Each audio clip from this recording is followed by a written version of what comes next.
पद पंकज बंदन पद पंकज बंदना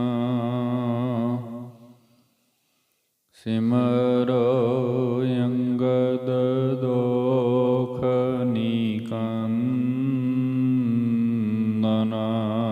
अमरदास गुर ਹਿਰਦੈ ਤੇ ਆਵੋ ਹਿਰਦੈ ਤੇ ਆਵੋ। ਸ੍ਰੀ ਗੁਰੂ ਰਾਮਦਾਸ ਗੁਣ ਗਾਵੋ। ਸ੍ਰੀ ਅਰਜੁਨ ਬਿਘਨਨ ਕੇ ਵਿਘਨਨ ਕੇ ਨਾਸ਼ਕ ਹਰ ਗੋਬਿੰਦ ਸੁਭ ਸੁਮਤ ਪ੍ਰਕਾਸ਼ਿਕ।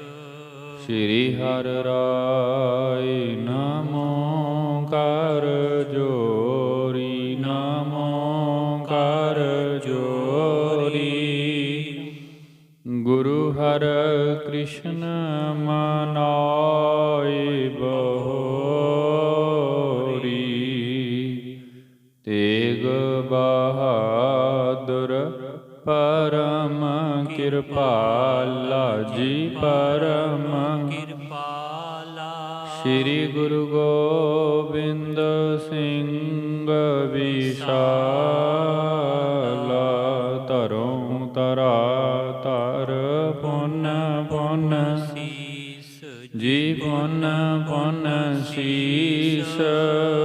ਬੰਦੋਹਾਂ ਬਾਰ ਬਾਰ ਜਗਦੀਸ਼। ਜਿਸ ਮਹਿ ਅੰਮ੍ਰਿਤ ਗਿਆਨ ਹੈ ਮਾਨਕ ਭਗਤ ਵੈਰਾਗ। ਸ੍ਰੀ ਗੁਰੂ ਗ੍ਰੰਥ ਸਾਹਿਬ ਉਦਦ ਬੰਦੋਹ ਕਰ ਅਨੁਰਾਗ। ਏਕ ਓੰਕਾਰ ਸਤਿਗੁਰੂ ਤਿਹ ਪ੍ਰਸਾਦ ਸਚ ਹੋਇ। ਵਾਹਿਗੁਰੂ ਜੀ ਕੀ ਫਤਿਹ। ਵਿਘਨ ਵਿਨਾਸ਼ਨ ਸੋਇ। ਵਾਹਿਗੁਰੂ ਜੀ ਕੀ ਫਤਿਹ। ਵਿਘਨ ਵਿਨਾਸ਼ਨ ਸੋਇ। ਰਾਮ ਰਾਏ ਜਿਮ ਤੁਮਰੋ ਪੋਤਾ। ਸਦਾ ਸਾਹੋ ਅਨਸਾਰੀ ਹੋਤਾ। ਬਾਰ ਸੈਂਕਰੇ ਅਜਮਤ ਦੀਨੀ। ਜਿਮ ਹਜਰਤ ਕੈ ਤਿਮ ਤਿਨ ਕੀਨੀ। ਪਰਮ ਸਨਮਾਨਯੋਗ ਰਾਜਾਨ ਰਾਜ ਪਾਨਾਨ ਪਾਨ ਦੇਵਾਨ ਦੇਵ ਉਪਮਾ ਮਹਾਨ। ਸਤਿਗੁਰੂ ਸਾਹਿਬ ਸ੍ਰੀ ਗੁਰੂ ਗ੍ਰੰਥ ਸਾਹਿਬ ਜੀ ਮਹਾਰਾਜ ਸਤਿਗੁਰੂ ਜੀ ਕੀ ਪਾਵਨ ਪਵਿੱਤਰ ਹਜ਼ੂਰੀ ਅੰਦਰ ਇਕੱਤਰ ਗੁਰੂ ਸਵਾਰੇ। ਗੁਰੂ ਪਿਆਰੇ ਸਤਸੰਗੀ ਜਨੋ, ਆਓ ਮਹਾਰਾਜ ਕੀ ਬਖਸ਼ਿਸ਼ ਨਾਲ ਸੰਧਿਆ ਵੇਲੇ ਦੇ ਪਾਵਨ ਪਵਿੱਤਰ ਦੀਵਾਨਾਂ ਦੀ ਆਰੰਭਤਾ ਕਰੀਏ। ਗੁਰੂ ਇਤਿਹਾਸ ਕੀ ਲੜੀਵਾਰ ਕਥਾ ਜੋ ਸਤਿਗੁਰੂ ਜੀ ਕੇ ਇਹਨਾਂ ਪਵਿੱਤਰ ਸਥਾਨਾਂ ਤੇ ਰੋਜ਼ਾਨਾ ਹੁੰਦੀ ਹੈ, ਚੱਲਦੀ ਆ ਰਹੀ ਲੜੀ ਤਹਿਤ ਕੁਝ ਸਮਾਂ ਮਹਾਰਾਜ ਜੀ ਕੇ ਜੀਵਨ ਬਿਰਤਾਂਤਾਂ ਨਾਲ ਜੁੜਦੇ ਹਾਂ। ਆਓ ਸਭ ਤੋਂ ਪਹਿਲਾਂ ਰਸਨਾ ਪਵਿੱਤਰ ਕਰੀਏ, ਗੁਰੂ ਫਤਿਹ ਦੇ ਸਿਮਰਨ ਨਾਲ ਹਾਜ਼ਰੀ ਲਾਈਏ। ਫਤਿਹ ਪ੍ਰਵਾਨੋ ਜੀ। ਵਾਹਿਗੁਰੂ ਜੀ ਕਾ ਖਾਲਸਾ ਵਾਹਿਗੁਰੂ ਜੀ ਕੀ ਫਤਿਹ। ਕੱਲ੍ਹ ਦੇ ਦੀਵਾਨਾਂ ਅੰਦਰ ਜਿੱਥੇ ਸੰਪੰਨਤਾ ਹੋਈ, ਸਤਿਗੁਰੂ ਸ੍ਰੀ ਗੁਰੂ ਤੇਗ ਬਹਾਦਰ ਸਾਹਿਬ ਜੀ ਮਹਾਰਾਜ, ਜਿਨ੍ਹਾਂ ਨੂੰ ਸਮੇਂ ਦੇ ਹੁਕਮਰਾਨ ਬਾਦਸ਼ਾਹ ਔਰੰਗਜ਼ੇਬ ਨੇ ਲੋਹੇ ਦੇ ਪਿੰਜਰੇ ਦੇ ਅੰਦਰ ਕੈਦ ਪਾਇਆ ਹੋਇਆ, ਅਤਿਅੰਤ ਕਸ਼ਟ ਦੇ ਰਿਹਾ। ਨਾਲ ਹੀ ਆਪਣੇ ਦੋ ਵਿਸ਼ੇਸ਼ ਅਹਿਲਕਾਰ, ਇੱਕ ਮੰਤਰੀ ਇੱਕ ਮੌਲਾਨਾ, ਉਸ ਨੂੰ ਭੇਜ ਕਰਕੇ ਤੇ ਇਹ ਕਿਹਾ ਹੈ ਕਿ ਬਾਦਸ਼ਾਹ ਔਰੰਗਜ਼ੇਬ ਅਖੀਰਲੀ ਵਾਰ ਤੁਹਾਨੂੰ ਕਹਿ ਰਿਹਾ ਹੈ, ਜਾਂ ਤੇ ਦੀਨ-ਏ ਇਸਲਾਮ ਕਬੂਲ ਕਰੋ, ਕਲਮਾ ਪੜ੍ਹੋ, ਇਸਲਾਮੀ ਸ਼ਰ੍ਹਾ ਵਿੱਚ ਆ ਜਾਓ, ਜਾਂ ਫਿਰ ਜਿਹੜੀ ਗੁਰੂ ਨਾਨਕ ਦੀ ਗੱਦੀ ਤੇ ਬੈਠਣ ਦੀ ਜਿਹੜੀ ਅਜ਼ਮਤ ਹੈ, ਜੋ ਤੁਹਾਡੇ ਅੰਦਰ ਸ਼ਕਤੀ ਤਾਕਤ ਹੈ, ਉਹ ਪ੍ਰਗਟ ਕਰਕੇ ਕਰਾਮਾਤ ਦਿਖਾਓ, ਜਾਂ ਫਿਰ ਤੀਸਰੀ ਗੱਲ ਹੈ ਜਿਹੜੀ ਤੁਹਾਨੂੰ ਕਤਲ ਕਰ ਦਿੱਤਾ ਜਾਏਗਾ। ਤਿੰਨਾਂ ਚੋਂ ਇੱਕ ਬਾਤ ਆਪ ਪ੍ਰਵਾਨ ਕਰੋ। ਸੋ ਜਿਵੇਂ ਉਸਨੇ ਕਿਹਾ ਸੀ, ਤੀਨ ਬਾਤ ਨਿਰਣੈ ਕਰ ਲੀਜੈ, ਲਖੋ ਭਲੀ ਸੋ ਧਾਰਨ ਕੀਜੈ, ਸਰਾ ਚਲੋ ਕਲ ਮੈਂ ਪੜ ਮੁਕਤੇ, ਦੇਹੋ ਸ਼ਾਹੋ ਭੋਗੋ ਸਭ ਬਿਦ ਸੁਖ। ਸੋ ਤਿੰਨ ਗੱਲਾਂ, ਤਿੰਨ ਸ਼ਰਤਾਂ ਗੁਰੂ ਤੇਗ ਬਹਾਦਰ ਮਹਾਰਾਜ ਜੀ ਕੇ ਸਨਮੁਖ ਆਈਆਂ। ਜਿਵੇਂ ਗੁਰਦੇਵ ਇਹਨਾਂ ਦਾ ਜਵਾਬ ਦਿੰਦੇ ਹਨ। ਪਹਿਲੀ ਬਾਤ ਜਦੋਂ ਆਏ ਹੋਏ ਮੌਲਾਣੇ ਨੇ ਸਤਿਗੁਰੂ ਜੀਆਂ ਨੂੰ ਕਹੀ ਨਾ, ਤੇ ਮਹਾਰਾਜ ਨੇ ਕਿਹਾ ਕਿ ਸ਼ਰਾ ਦੇ ਅੰਦਰ ਆਉਣਾ, ਕਲਮਾ ਪੜ੍ਹਨਾ, ਇਹ ਅਸੀਂ ਨਹੀਂ ਕਰ ਸਕਦੇ, ਕਿਉਂਕਿ ਸਾਡਾ ਧਰਮ ਸਾਨੂੰ ਪਿਆਰਾ ਹੈ। ਦੂਜੀ ਕਰਾਮਾਤ, ਗੁਰਦੇਵ ਕਹਿਣ ਲੱਗੇ ਵੀ ਕਰਾਮਾਤ ਵੀ ਅਸੀਂ ਨਹੀਂ ਵਿਖਾਉਣੀ। ਮੌਲਾਣਾ ਕਹਿ ਰਿਹਾ ਸੀ, ਇਸ ਤੋਂ ਪਹਿਲਾਂ ਤੁਹਾਡੇ ਪੋਤੇ ਰਾਮ ਰਾਏ ਨੇ ਬਹੁਤ ਸਾਰੀਆਂ ਕਰਾਮਾਤਾਂ ਸਾਡੇ ਬਾਦਸ਼ਾਹ ਔਰੰਗਜ਼ੇਬ ਨੂੰ ਦਿਖਾਈਆਂ ਨੇ, ਤੇ ਉਸ ਨੇ ਕਰਾਮਾਤ ਦੇਖ ਕਰਕੇ ਬਹੁਤ ਇਨਾਮ ਵੀ ਉਹਨਾਂ ਨੂੰ ਦਿੱਤੇ ਨੇ। ਬਹੁਤ ਪ੍ਰਸੰਨ ਸੀ, ਸੈਂਕੜੇ ਵਾਰ ਉਹਦੇ ਤੋਂ ਕਰਾਮਾਤ ਬਾਦਸ਼ਾਹ ਨੇ ਵੇਖੀ ਹੈ, ਤੇ ਪ੍ਰਸੰਨ ਹੋ ਕਰਕੇ ਬਹੁਤ ਸਾਰੇ ਇਨਾਮ ਦਿੱਤੇ ਹਨ। ਦਰਬ ਹਜ਼ਾਰੋ ਨਿਤ ਪ੍ਰਤ ਪਾਵੈ। ਬਾਦਸ਼ਾਹ ਦੇ ਪਾਸ ਤੋਂ ਰਾਮ ਰਾਏ ਨੇ ਕੋਈ ਹਜ਼ਾਰਾਂ ਦੀ ਗਿਣਤੀ ਦੇ ਵਿੱਚ ਧਨ ਜਿਹੜਾ ਹੈ ਕਰਾਮਾਤ ਵਿਖਾ ਕਰਕੇ ਪ੍ਰਾਪਤ ਕੀਤਾ ਹੈ। ਆਪਣੀ ਸੰਗਤ ਸਦਾ ਬਿਰਦਾਵੈ। ਤੇ ਐਵੇਂ ਹੀ ਦਿੱਲੀ ਦੇ ਵਿੱਚ ਕਰਾਮਾਤਾਂ ਦਿਖਾ ਕਰਕੇ ਉਹਨੇ ਆਪਣੀ ਬਹੁਤ ਵੱਡੀ ਸੰਗਤ ਇਕੱਠੀ ਕੀਤੀ ਹੈ। ਭਾਵ ਉਹਦੀਆਂ ਕਰਾਮਾਤਾਂ ਤੋਂ ਪ੍ਰਭਾਵਿਤ ਹੋ ਕੇ, ਰਿੱਧੀਆਂ ਸਿੱਧੀਆਂ ਵੇਖ ਕਰਕੇ ਦਿੱਲੀ ਦੀਆਂ ਬਹੁਤ ਸਾਰੀਆਂ ਸੰਗਤਾਂ ਰਾਮ ਰਾਏ ਨੂੰ ਗੁਰੂ ਮੰਨਦੀਆਂ ਸਨ, ਉਹਦੇ ਨਾਲ ਜਾ ਜੁੜੀਆਂ। ਸੋ ਉਹਨੇ ਆਪਣੀ ਸੰਗਤ ਬਹੁਤ ਵਧਾਈ ਹੈ ਜੀ। ਜਿਸ ਕੋ ਪਾ ਅਸਵਰਜ ਬਿਲੰਦ।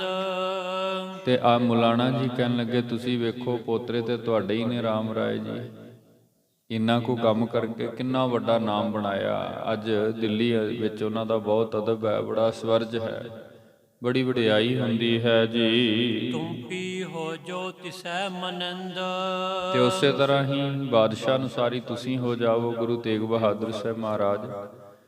ਜਿਵੇਂ ਬਾਦਸ਼ਾਹ ਕਹਿ ਰਿਹਾ ਤੁਸੀਂ ਕਰਾਮਾਤ ਵਿਖਾ ਦੇਵੋ, ਤੁਹਾਡੇ ਲਈ ਵੀ ਇਹ ਸਭ ਕੁਝ ਬਹੁਤ ਸੌਖਾ ਹੈ, ਧਨ ਵੀ ਮਿਲੇਗਾ, ਸੰਗਤ ਵੀ ਜੁੜੇਗੀ, ਬਾਦਸ਼ਾਹ ਵੱਲੋਂ ਵੀ ਨਾਮ ਦਿੱਤੇ ਜਾਣਗੇ, ਵਡਿਆਈ ਹੋਵੇਗੀ। ਜੇ ਇਹ ਦੋਨੋਂ ਨਾਹਿ ਨਾ ਮਾਨੋ। ਜੇਕਰ ਆਪ ਦੋਨੋਂ ਹੀ ਬਾਤਾਂ ਬਾਦਸ਼ਾਹ ਦੀਆਂ ਮੰਨਣ ਲਈ ਰਾਜ਼ੀ ਨਹੀਂ ਹੋ, ਨਾ ਤੇ ਸ਼ਰਾ ਦੇ ਵਿੱਚ ਆਉਣ ਲਈ, ਇਸਲਾਮ ਵਿੱਚ ਆਉਣ ਲਈ, ਤੇ ਨਾ ਹੀ ਕਰਾਮਾਤ ਦਿਖਾਉਣ ਲਈ ਜੀ, ਆਪਣੇ ਪਾਨ ਪ੍ਰਾਨ ਕੋ ਹਾਨੋ। ਫਿਰ ਤੀਸਰੀ ਬਾਤ ਜੋ ਬਾਦਸ਼ਾਹ ਨੇ ਕਹੀ ਹੈ ਕਿ ਇਸ ਤੋਂ ਬਾਅਦ ਫਿਰ ਤੁਹਾਡੇ ਪ੍ਰਾਣ ਜਿਹੜੇ ਨੇ ਉਹ ਲੈ ਲਏ ਜਾਣਗੇ, ਭਾਵ ਅਰਥ ਆਪ ਜੀਆਂ ਨੂੰ ਸ਼ਹੀਦ ਕਰ ਦਿੱਤਾ ਜਾਵੇਗਾ। ਬਾਦਸ਼ਾਹ ਵੱਲੋਂ ਜਿਹੜਾ ਸ਼ਬਦ ਵਰਤਿਆ ਜਾਂਦਾ, ਕਤਲ ਕਰ ਦਿੱਤਾ ਜਾਵੇਗਾ। ਫਿਰ ਨਹੀਂ ਤੇ ਬਾਦਸ਼ਾਹ ਜਿਹੜਾ ਹੈ ਦੋਨੋਂ ਗੱਲੋਂ ਬਾਤਾਂ ਨਾ ਮੰਨਣ ਦੇ ਜ਼ੁਰਮ ਅੰਦਰ ਆਪ ਜੀਆਂ ਨੂੰ ਖਤਮ ਕਰੇਗਾ। ਨਹਿ ਤਿਆਗੈ ਕਬ ਜੀਵਤ ਤੋਹੀ। ਨਹਿ ਤਿਆਗੈ ਭਾਵ ਫਿਰ ਤੁਹਾਨੂੰ ਕਦੇ ਜਿਉਂਦਿਆਂ ਨਹੀਂ ਛੱਡੇਗਾ। ਇਸ ਲਈ ਅਸੀਂ ਆਪ ਜੀਆਂ ਦੇ ਚਰਨਾਂ 'ਚ ਪ੍ਰਥਮ ਬੇਨਤੀ ਕਰ ਰਹੇ ਹਾਂ। ਉਹ ਮੌਲਾਣਾ ਜੀ ਕਹਿ ਰਹੇ ਸਨ, ਜਿਹੜੇ ਬਾਦਸ਼ਾਹ ਦਾ ਸੁਨੇਹਾ ਲੈ ਕਰਕੇ ਮਹਾਰਾਜ ਕੇ ਪਾਸ ਆਏ ਬੈਠੇ ਹਨ। ਆਦਿਕ ਹਠੀਲਾ ਗੁਣੀਐ ਉਹੀ। ਤੇ ਕਹਿ ਰਹੇ ਸਨ ਵੀ ਜਿਹੜਾ ਸਾਡਾ ਬਾਦਸ਼ਾਹ ਹੈ ਨਾ ਔਰੰਗਜ਼ੇਬ, ਉਹ ਬਹੁਤ ਹਠੀ ਸੁਭਾਅ ਦਾ ਮਾਲਕ ਹੈ। ਭਾਵ ਬਹੁਤ ਇਉਂ ਕਹਿ ਲਈਏ ਵੀ ਜਿੱਦਲ ਕਿਸਮ ਦਾ ਮਨੁੱਖ ਹੈ। ਜੋ ਕੁਝ ਕਹਿੰਦਾ ਹੈ, ਜਦੋਂ ਤੱਕ ਉਹ ਕੁਝ ਕਰਦਾ ਨਹੀਂ ਉਸ ਨੂੰ ਚੈਨ ਨਹੀਂ ਆਉਂਦਾ। ਅਸੀਂ ਇਹ ਦੇਖਿਆ ਹੈ ਕਿ ਬਹੁਤ ਹਠੀ ਹੈ ਜੀ। ਸਰਾ ਮਾਨ ਕੈ ਅਜਮਤ ਦੈਨ। ਜਾਂ ਤੇ ਸਰਾ ਮੰਨ ਲਓ, ਭਾਵ ਇਸਲਾਮ ਵਿੱਚ ਆ ਜਾਓ, ਕਲਮਾ ਪੜ੍ਹ ਦੇਵੋ, ਤੇ ਜਾਂ ਫਿਰ ਬਾਦਸ਼ਾਹ ਨੂੰ ਅਜ਼ਮਤ ਦਿਖਾਓ, ਕਿਉਂਕਿ ਇਹ ਦੋ ਹੀ ਰਸਤੇ ਹਨ ਜਿਨ੍ਹਾਂ ਨਾਲ ਤੁਹਾਡੇ ਪ੍ਰਾਣ ਬਚ ਸਕਦੇ ਹਨ। ਕਿਦੋ ਮ੍ਰਿਤੂ ਆਪਣੀ ਕਰ ਲੈਨ। ਤੇ ਜੇਕਰ ਦੋਨਾਂ ਬਾਤਾਂ ਨੂੰ ਆਪ ਪ੍ਰਵਾਨ ਨਹੀਂ ਕਰਦੇ, ਨਾ ਸ਼ਰਾ ਵਿੱਚ ਆਉਂਦੇ ਹੋ, ਨਾ ਕਰਾਮਾਤ ਦਿਖਾਉਂਦੇ ਹੋ, ਤੇ ਫਿਰ ਅਸੀਂ ਇਹ ਸਮਝਾਂਗੇ ਕਿ ਤੁਸੀਂ ਆਪਣੀ ਮ੍ਰਿਤਿੂ ਆਪ ਪ੍ਰਵਾਨ ਕੀਤੀ ਹੈ। ਬਾਦਸ਼ਾਹ ਦਾ ਦੋਸ਼ ਨਹੀਂ ਹੈ, ਕਿਉਂਕਿ ਉਹ ਤੇ ਤੁਹਾਡੇ ਸਨਮੁਖ ਸ਼ਰਤਾਂ ਰੱਖ ਹੀ ਰਿਹਾ ਵੀ ਤੁਹਾਡੇ ਪ੍ਰਾਣ ਬਖਸ਼ ਦਿੱਤੇ ਜਾਣਗੇ। ਤੇ ਜੇਕਰ ਆਪ ਜੀ ਇਹਨਾਂ ਸ਼ਰਤਾਂ ਨੂੰ ਪ੍ਰਵਾਨ ਨਹੀਂ ਕਰਦੇ, ਤੇ ਮੌਲਾਣੇ ਗੁਰੂ ਤੇਗ ਬਹਾਦਰ ਮਹਾਰਾਜ ਜੀਆਂ ਨੂੰ ਕਹਿ ਰਹੇ ਸਨ, ਫਿਰ ਅਸੀਂ ਆਪਣੀ ਕਾਨੂੰਨ ਮੁਤਾਬਕ ਅਸੀਂ ਇਹ ਸਮਝਾਂਗੇ ਕਿ ਤੁਸੀਂ ਆਪਣੀ ਮ੍ਰਿਤਿੂ ਨੂੰ, ਆਪਣੇ ਕਾਲ ਨੂੰ ਆਪ ਪ੍ਰਵਾਨ ਕੀਤਾ ਹੈ ਜੀ। ਇਨ ਤੀਨੋਂ ਮੈਂ ਲਖੋ ਜੋ ਨਿੱਕੀ। ਤੇ ਫਿਰ ਕਹਿ ਦਿੱਤਾ ਮੌਲਾਣਾ ਜੀ ਨੇ ਵੀ ਜੋ ਤੁਹਾਨੂੰ ਚੰਗਾ ਲੱਗਦਾ ਹੈ ਤਿੰਨਾਂ ਬਾਤਾਂ ਦੇ ਅੰਦਰੋਂ, ਜੋ ਵੀ ਤੁਹਾਨੂੰ ਲੱਗਦਾ ਹੈ ਵੀ ਸਾਡੇ ਲਈ ਠੀਕ ਹੈ, ਚੰਗਾ ਹੈ, ਉਹ ਤੁਸੀਂ ਸਾਨੂੰ ਦੱਸ ਸਕਦੇ ਹੋ।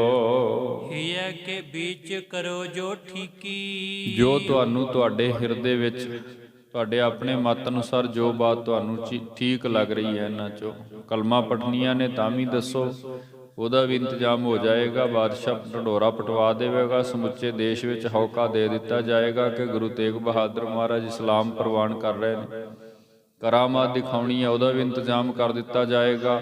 ਤੇ ਜੇ ਦੋਵੇਂ ਗੱਲਾਂ ਨਹੀਂ ਤੇ ਫਿਰ ਬਾਦਸ਼ਾਹ ਵੱਲੋਂ ਪ੍ਰਾਣ ਖਾਣ ਦਾ ਜੋ ਹੁਕਮ ਹੈ, ਕਤਲ ਕਰਨ ਦਾ, ਫਿਰ ਉਹ ਵੀ ਤੁਹਾਨੂੰ ਸਜ਼ਾਏ ਮੌਤ ਦਿੱਤੀ ਜਾਏਗੀ। ਤਿੰਨ ਤੇ ਸੁਨ ਸ੍ਰੀ ਤੇਗ ਬਹਾਦਰ।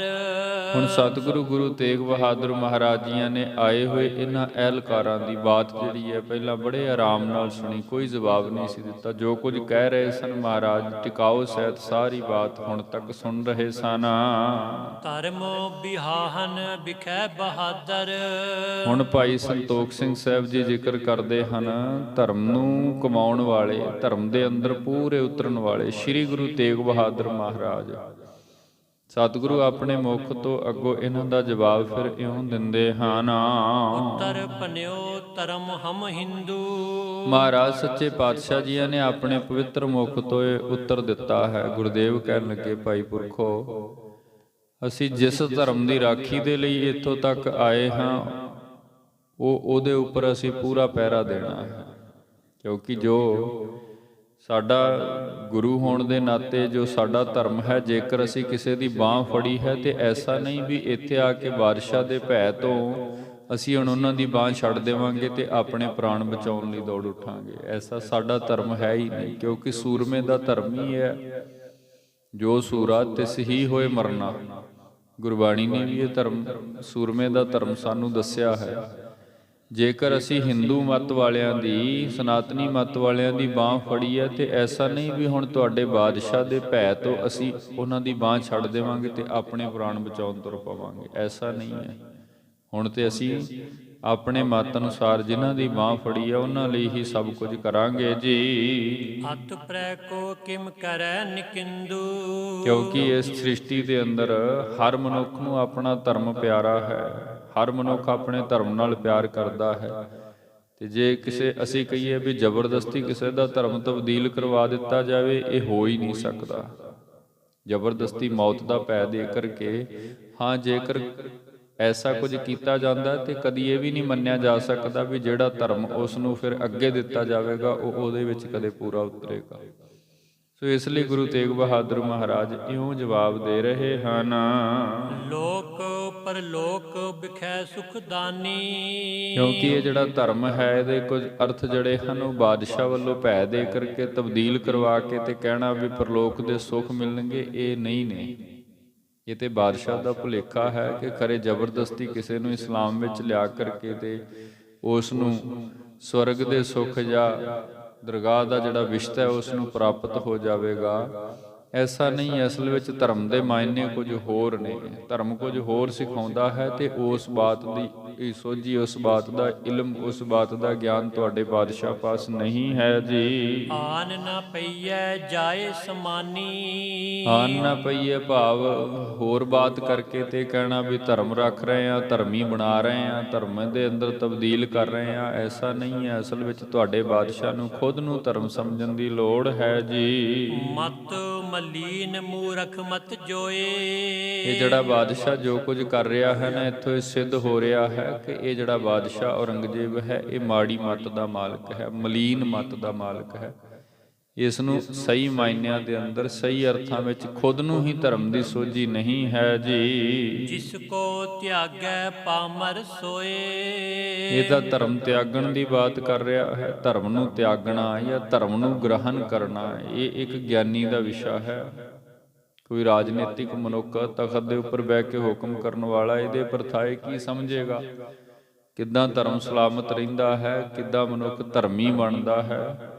ਕੇਵਲ ਬਾਹਰੀ ਚਿੰਨ੍ਹ ਤਬਦੀਲ ਕਰਵਾ ਕੇ ਤੇ ਕਿਸੇ ਨੂੰ ਕਹਿਣਾ ਵੀ ਕਲਮਾ ਪੜ੍ਹ ਇਸਲਾਮੀ ਹੋ ਜਾ, ਇਹ ਕੋਈ ਏਦਾਂ ਦੀ ਖੇਡ ਥੋੜਾ ਹੀ ਨਾ ਹੈ। ਗੁਰੂ ਤੇਗ ਬਹਾਦਰ ਮਹਾਰਾਜ ਕਹਿ ਰਹੇ ਸਨ ਕਿ ਦੇਖੋ ਭਾਈ, ਬਾਦਸ਼ਾਹ ਨੂੰ ਖੁਦ ਪਤਾ ਨਹੀਂ ਹੈ ਕਿ ਧਰਮੀ ਕੌਣ ਹੁੰਦਾ ਹੈ, ਧਰਮ ਕਿਹਨੂੰ ਕਿਹਾ ਜਾਂਦਾ ਹੈ। ਕਿਸ ਧਰਮ ਵਿੱਚ ਤਬਦੀਲ ਕਰਨ ਦੀਆਂ ਗੱਲਾਂ ਕਰ ਰਿਹਾ ਤੇ ਕਿਹੜੇ ਧਰਮ ਨੂੰ ਵਧਾਉਣ ਦੀ ਬਾਤਾਂ ਕਰ ਰਿਹਾ, ਉਹ ਤੇ ਅਜੇ ਆਪ ਇਸ ਪਾਸੋਂ ਇਸ ਗਿਆਨ ਤੋਂ ਸਖਣਾ ਹੈ ਜੀ। ਦੀਨ ਦੁਨੀ ਮੈਂ ਦੁਖ ਕੋ ਪਾਵੈ। ਧਰਮ ਤੋਂ ਬਿਨਾਂ ਤਾਂ ਮਨੁੱਖ ਦੀਨ ਦੁਨੀ ਭਾਵ ਲੋਕ ਪਰਲੋਕ ਵਿੱਚ ਦੁੱਖ ਪਾਉਂਦਾ ਹੈ। ਧਰਮ ਮਨੁੱਖ ਦਾ ਇਉਂ ਕਹਿ ਲਈਏ ਜੀਵਨ ਦਾ ਇੱਕ ਅਟੁੱਟ ਢੰਗ ਹੈ। ਜਦੋਂ ਅਸੀਂ ਧਰਮੀ ਹੋ ਕੇ ਜੀਵਨ ਜਿਉਂਦੇ ਆ ਨਾ, ਉਹਦੇ ਨਾਲ ਹੁੰਦਾ ਕੀ ਹੈ, ਲੋਕ ਵੀ ਸੁਖੀਆ ਹੁੰਦਾ ਤੇ ਪਰਲੋਕ ਵੀ ਸੌਰ ਜਾਂਦਾ ਹੈ। ਧਰਮ ਸਾਨੂੰ ਉੱਥੋਂ ਤੱਕ ਲੈ ਕੇ ਜਾਂਦਾ ਜਿੱਥੇ ਮਨੁੱਖ ਨੂੰ ਅਖੀਰ ਦਾ ਜਾਂ ਇਉਂ ਕਹਿ ਲਈਏ ਪ੍ਰਮਾਤਮਾ ਦੀ ਹਜ਼ੂਰੀ ਮਿਲਦੀ ਹੈ, ਪ੍ਰਮਾਤਮਾ ਦਾ ਅਗੰਮੀ ਸੁੱਖ ਪ੍ਰਦਾਨ ਹੁੰਦਾ। ਜਿਵੇਂ ਅਸੀਂ ਗੁਰੂ ਨਾਨਕ ਸਾਹਿਬ ਮਹਾਰਾਜ ਜੀ ਕੀ ਅੰਮ੍ਰਿਤ ਬਾਣੀ ਪੜ੍ਹੀਏ, ਉਹਦੇ ਵਿੱਚ ਗੁਰੂ ਨਾਨਕ ਸਾਹਿਬ ਜੀ ਨੇ ਧਰਮੀ ਮਨੁੱਖ ਦੀ ਇੱਕ ਯਾਤਰਾ ਲਿਖ ਦਿੱਤੀ ਹੈ ਤੇ ਵੱਖ-ਵੱਖ ਖੰਡ ਬਣਾ ਦਿੱਤੇ ਨੇ, ਹਿੱਸੇ ਬਣਾ ਦਿੱਤੇ ਨੇ।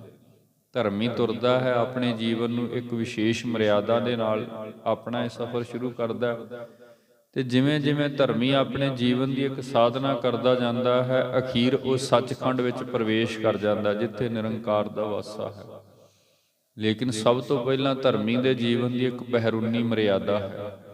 ਜਦੋਂ ਬਹਿਰੂਨੀ ਮਰਿਆਦਾ ਨੂੰ ਧਾਰਨ ਕਰਦਾ ਫਿਰ ਉਹ ਅੰਤਰਮੁਖੀ ਹੁੰਦਾ। ਅੰਤਰਮੁਖੀ ਹੋਣ ਤੋਂ ਬਾਅਦ ਫਿਰ ਉਹ ਗਿਆਨ ਵਿੱਚ ਪ੍ਰਵੇਸ਼ ਕਰਦਾ, ਜਿਹਨੂੰ ਅਸੀਂ ਨਾਮ ਕਹਿੰਦੇ ਹਾਂ। ਗਿਆਨ ਵਿੱਚ ਪ੍ਰਵੇਸ਼ ਕਰਨ ਤੋਂ ਬਾਅਦ ਉਹਦੇ ਉੱਪਰ ਕੁਦਰਤੀ ਕਿਰਪਾ ਵਰਤਦੀ ਹੈ, ਉਸ ਦੇ ਉੱਪਰ ਪ੍ਰਮਾਤਮਾ ਦੀ ਮਿਹਰ ਹੁੰਦੀ ਹੈ। ਸਰਮਖੰਡ, ਧਰਮਖੰਡ, ਗਿਆਨਖੰਡ, ਇਸ ਵਿਧ ਨਾਲ ਉਹ ਜਿਹੜਾ ਧਰਮੀ ਹੈ ਅਖੀਰ ਤੇ ਉਹ ਪਰਿਪੂਰਨ ਪ੍ਰਮਾਤਮਾ ਵਿੱਚ ਅਭੇਦ ਹੋ ਜਾਂਦਾ ਹੈ, ਉਹ ਸੱਚਖੰਡ ਪ੍ਰਵੇਸ਼ ਕਰ ਜਾਂਦਾ ਹੈ। ਮਹਾਰਾਜ ਕਹਿੰਦੇ ਨੇ ਧਰਮ ਐਸੀ ਬਖਸ਼ਿਸ਼ ਹੈ ਜਿਹੜੀ ਮਨੁੱਖ ਦੇ ਦੀਨ ਨੂੰ ਭਾਵ ਲੋਕ ਨੂੰ ਮਰਿਆਦਤ ਜੀਵਨ ਲੋਕ ਵਿੱਚ ਬਹੁਤ ਸੁੱਖ ਪਾਉਂਦਾ ਹੈ ਤੇ ਮਰਿਆਦਤ ਜੀਵਨ ਹੀ ਪਰਿਪੂਰਨ ਪ੍ਰਮਾਤਮਾ ਵਿੱਚ ਅਭੇਦ ਹੋਣ ਦੀ ਸਮਰੱਥਾ ਰੱਖਦਾ ਹੈ। ਪਰਲੋਕ ਦੀ ਥਾਂ ਵੀ ਮਰਿਆਦਤ ਜੀਵਨ ਨੂੰ ਮਿਲਦੀ ਹੈ ਤੇ ਲੋਕ ਦਾ ਸੁੱਖ ਵੀ ਮਰਿਆਦਤ ਜੀਵਨ ਹੀ ਪਾ ਸਕਦਾ ਹੈ। ਬੇਮਰਿਆਦਾ ਹੋਇਆ ਜੀਵਨ ਕਦੇ ਵੀ ਨਾ ਤੇ ਇਸ ਲੋਕ ਵਿੱਚ ਸੁੱਖ ਪਾਏਗਾ ਤੇ ਨਾ ਪਰਲੋਕ ਵਿੱਚ। ਹੁਣ ਅਸੀਂ ਜੇ ਇਸ ਮਰਿਆਦਾ ਦੀ ਗੱਲ ਕਰੀਏ ਤੇ ਉਹੀ ਸਾਡਾ ਧਰਮ ਹੈ। ਫਿਰ ਸੰਸਾਰ ਵਿੱਚ ਮਨੁੱਖ ਨੂੰ ਵੱਖ-ਵੱਖ ਤਰ੍ਹਾਂ ਦੀ ਮਰਿਆਦਾ, ਪੈਗੰਬਰੀ ਮਨੁੱਖ ਜਿਤਨੇ ਵੀ ਪੀਰ ਪੈਗੰਬਰ ਗੁਰੂ ਪੀਰ ਸੰਸਾਰ ਵਿੱਚ ਆਏ ਹਨ, ਉਹਨਾਂ ਨੇ ਉਹ ਮਰਿਆਦਾ ਬਣਾ ਕੇ ਦਿੱਤੀ ਹੈ ਤੇ ਉਸੇ ਮਰਿਆਦਾ ਨੂੰ ਹੀ ਅਸੀਂ ਉਸ ਧਰਮ ਦਾ ਨਾਮ ਦਿੰਦੇ ਹਾਂ। ਜਿਵੇਂ ਸਨਾਤਨੀ ਮਤ ਦੀ ਇੱਕ ਮਰਿਆਦਾ ਹੈ, ਇਸਲਾਮੀਆਂ ਦੀ ਆਪਣੀ ਮਰਿਆਦਾ ਹੈ ਜੋ ਮੁਹੰਮਦ ਸਾਹਿਬ ਜੀ ਹੋਰਾਂ ਨੇ ਬਣਾਈ ਹੈ, ਗੁਰਮਤ ਦੀ ਉਹ ਮਰਿਆਦਾ ਜੋ ਗੁਰੂ ਨਾਨਕ ਸਾਹਿਬ ਜੀਆਂ ਦੇ ਵੇਲੇ ਤੋਂ ਬਣੀ ਹੈ।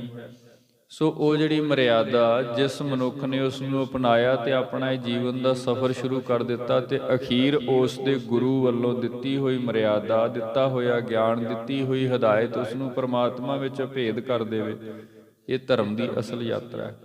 ਪਰੰਤੂ ਜੇ ਕੋਈ ਆਖੇ ਕਿ ਇਹਨੂੰ ਖੰਡਿਤ ਕਰਕੇ ਆ ਸਾਡੇ ਵਾਲੀ ਮਰਿਆਦਾ ਅਪਣਾਓ ਤੇ ਤੁਸੀਂ ਬਹੁਤ ਜਲਦੀ ਪਹੁੰਚ ਜਾਓਗੇ, ਹੋ ਸਕਦਾ ਹੈ ਕਿ ਉਹ ਪਹਿਲੇ ਨਾਲੋਂ ਵੀ ਜ਼ਿਆਦਾ ਉਲਝ ਜਾਏ। ਕਿਉਂਕਿ ਕਿਸੇ ਦੂਜੇ ਦੇ ਧਰਮ ਵਿੱਚ ਪ੍ਰਵੇਸ਼ ਕਰਨਾ ਤੇ ਉਸ ਮਰਿਆਦਾ ਨੂੰ ਧਾਰਨ ਕਰਨਾ, ਇਹਦੇ ਲਈ ਬਹੁਤ ਡੂੰਘੇ ਲੰਬੇਰੇ ਗਿਆਨ ਦੀ ਲੋੜ ਹੁੰਦੀ ਹੈ।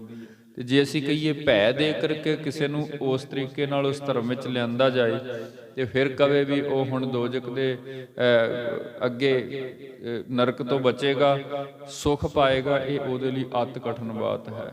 ਸੋ ਦੀਨ ਦੁਨੀ ਮੈਂ ਦੁੱਖ ਕੋ ਪਾਵੈ, ਇਸ ਵਿਧ ਅਧਰਮੀ ਮਨੁੱਖ ਜਿਹੜਾ ਹੈ ਉਹ ਫਿਰ ਦੀਨ ਲੋਕ ਤੇ ਪਰਲੋਕ ਦੇ ਦੁੱਖ ਭੋਗਦਾ ਹੈ ਜੀ। ਜਮ ਸਜਾਏ ਦੈ ਨ ਤ੍ਰਿਪਤਾਵੈ, ਫਿਰ ਉਹਦੇ ਲਈ ਇੱਕ ਕਠਿਨ ਸਜ਼ਾ ਹੁੰਦੀ ਹੈ ਜੀ। ਸੁਮਤਵੰਤ ਹਮ ਕਹੋ ਕਯੋ ਤਿਆਗੈ। ਤੇ ਮਹਾਰਾਜ ਕਹਿਣ ਲੱਗੇ ਜਿਹੜੇ ਧਰਮ ਵਿੱਚ ਅਸੀਂ ਹਾਂ, ਭਾਵ ਸਿੱਖ ਧਰਮ ਗੁਰੂ ਨਾਨਕ ਸਾਹਿਬ ਜੀਓ ਦਾ ਤੋਰਿਆ ਹੋਇਆ ਧਰਮ, ਤੇ ਜਿਸ ਧਰਮ ਦੀ ਇਸ ਵਕਤ ਗੁਰੂ ਤੇਗ ਬਹਾਦਰ ਮਹਾਰਾਜ ਜੀ ਅਗਵਾਈ ਕਰ ਰਹੇ ਨੇ, ਉਹ ਦੋਨੋਂ ਹੀ ਧਰਮ ਅਸੀਂ ਕਵਾਂਗੇ। ਗੁਰੂ ਤੇਗ ਬਹਾਦਰ ਮਹਾਰਾਜ ਕਹਿਣ ਲੱਗੇ ਸੁਮਤਵੰਤ, ਸਿਆਣੇ ਸਮਝਦਾਰ, ਸਾਨੂੰ ਪਤਾ ਹੈ ਭਾਈ ਸਾਡਾ ਧਰਮ ਕੀ ਕਹਿ ਰਿਹਾ ਹੈ ਤੇ ਅਸੀਂ ਕਿੱਦਾਂ ਇਸ ਨੂੰ ਨਿਭਾਉਣਾ ਹੈ, ਇਹ ਰਹੁ ਰੀਤ ਕਿੱਦਾਂ ਅਪਣਾਉਣੀ ਹੈ ਤੇ ਕਿੱਦਾਂ ਜੀਵਨ ਨੂੰ ਸਫਲ ਕਰਨਾ ਹੈ।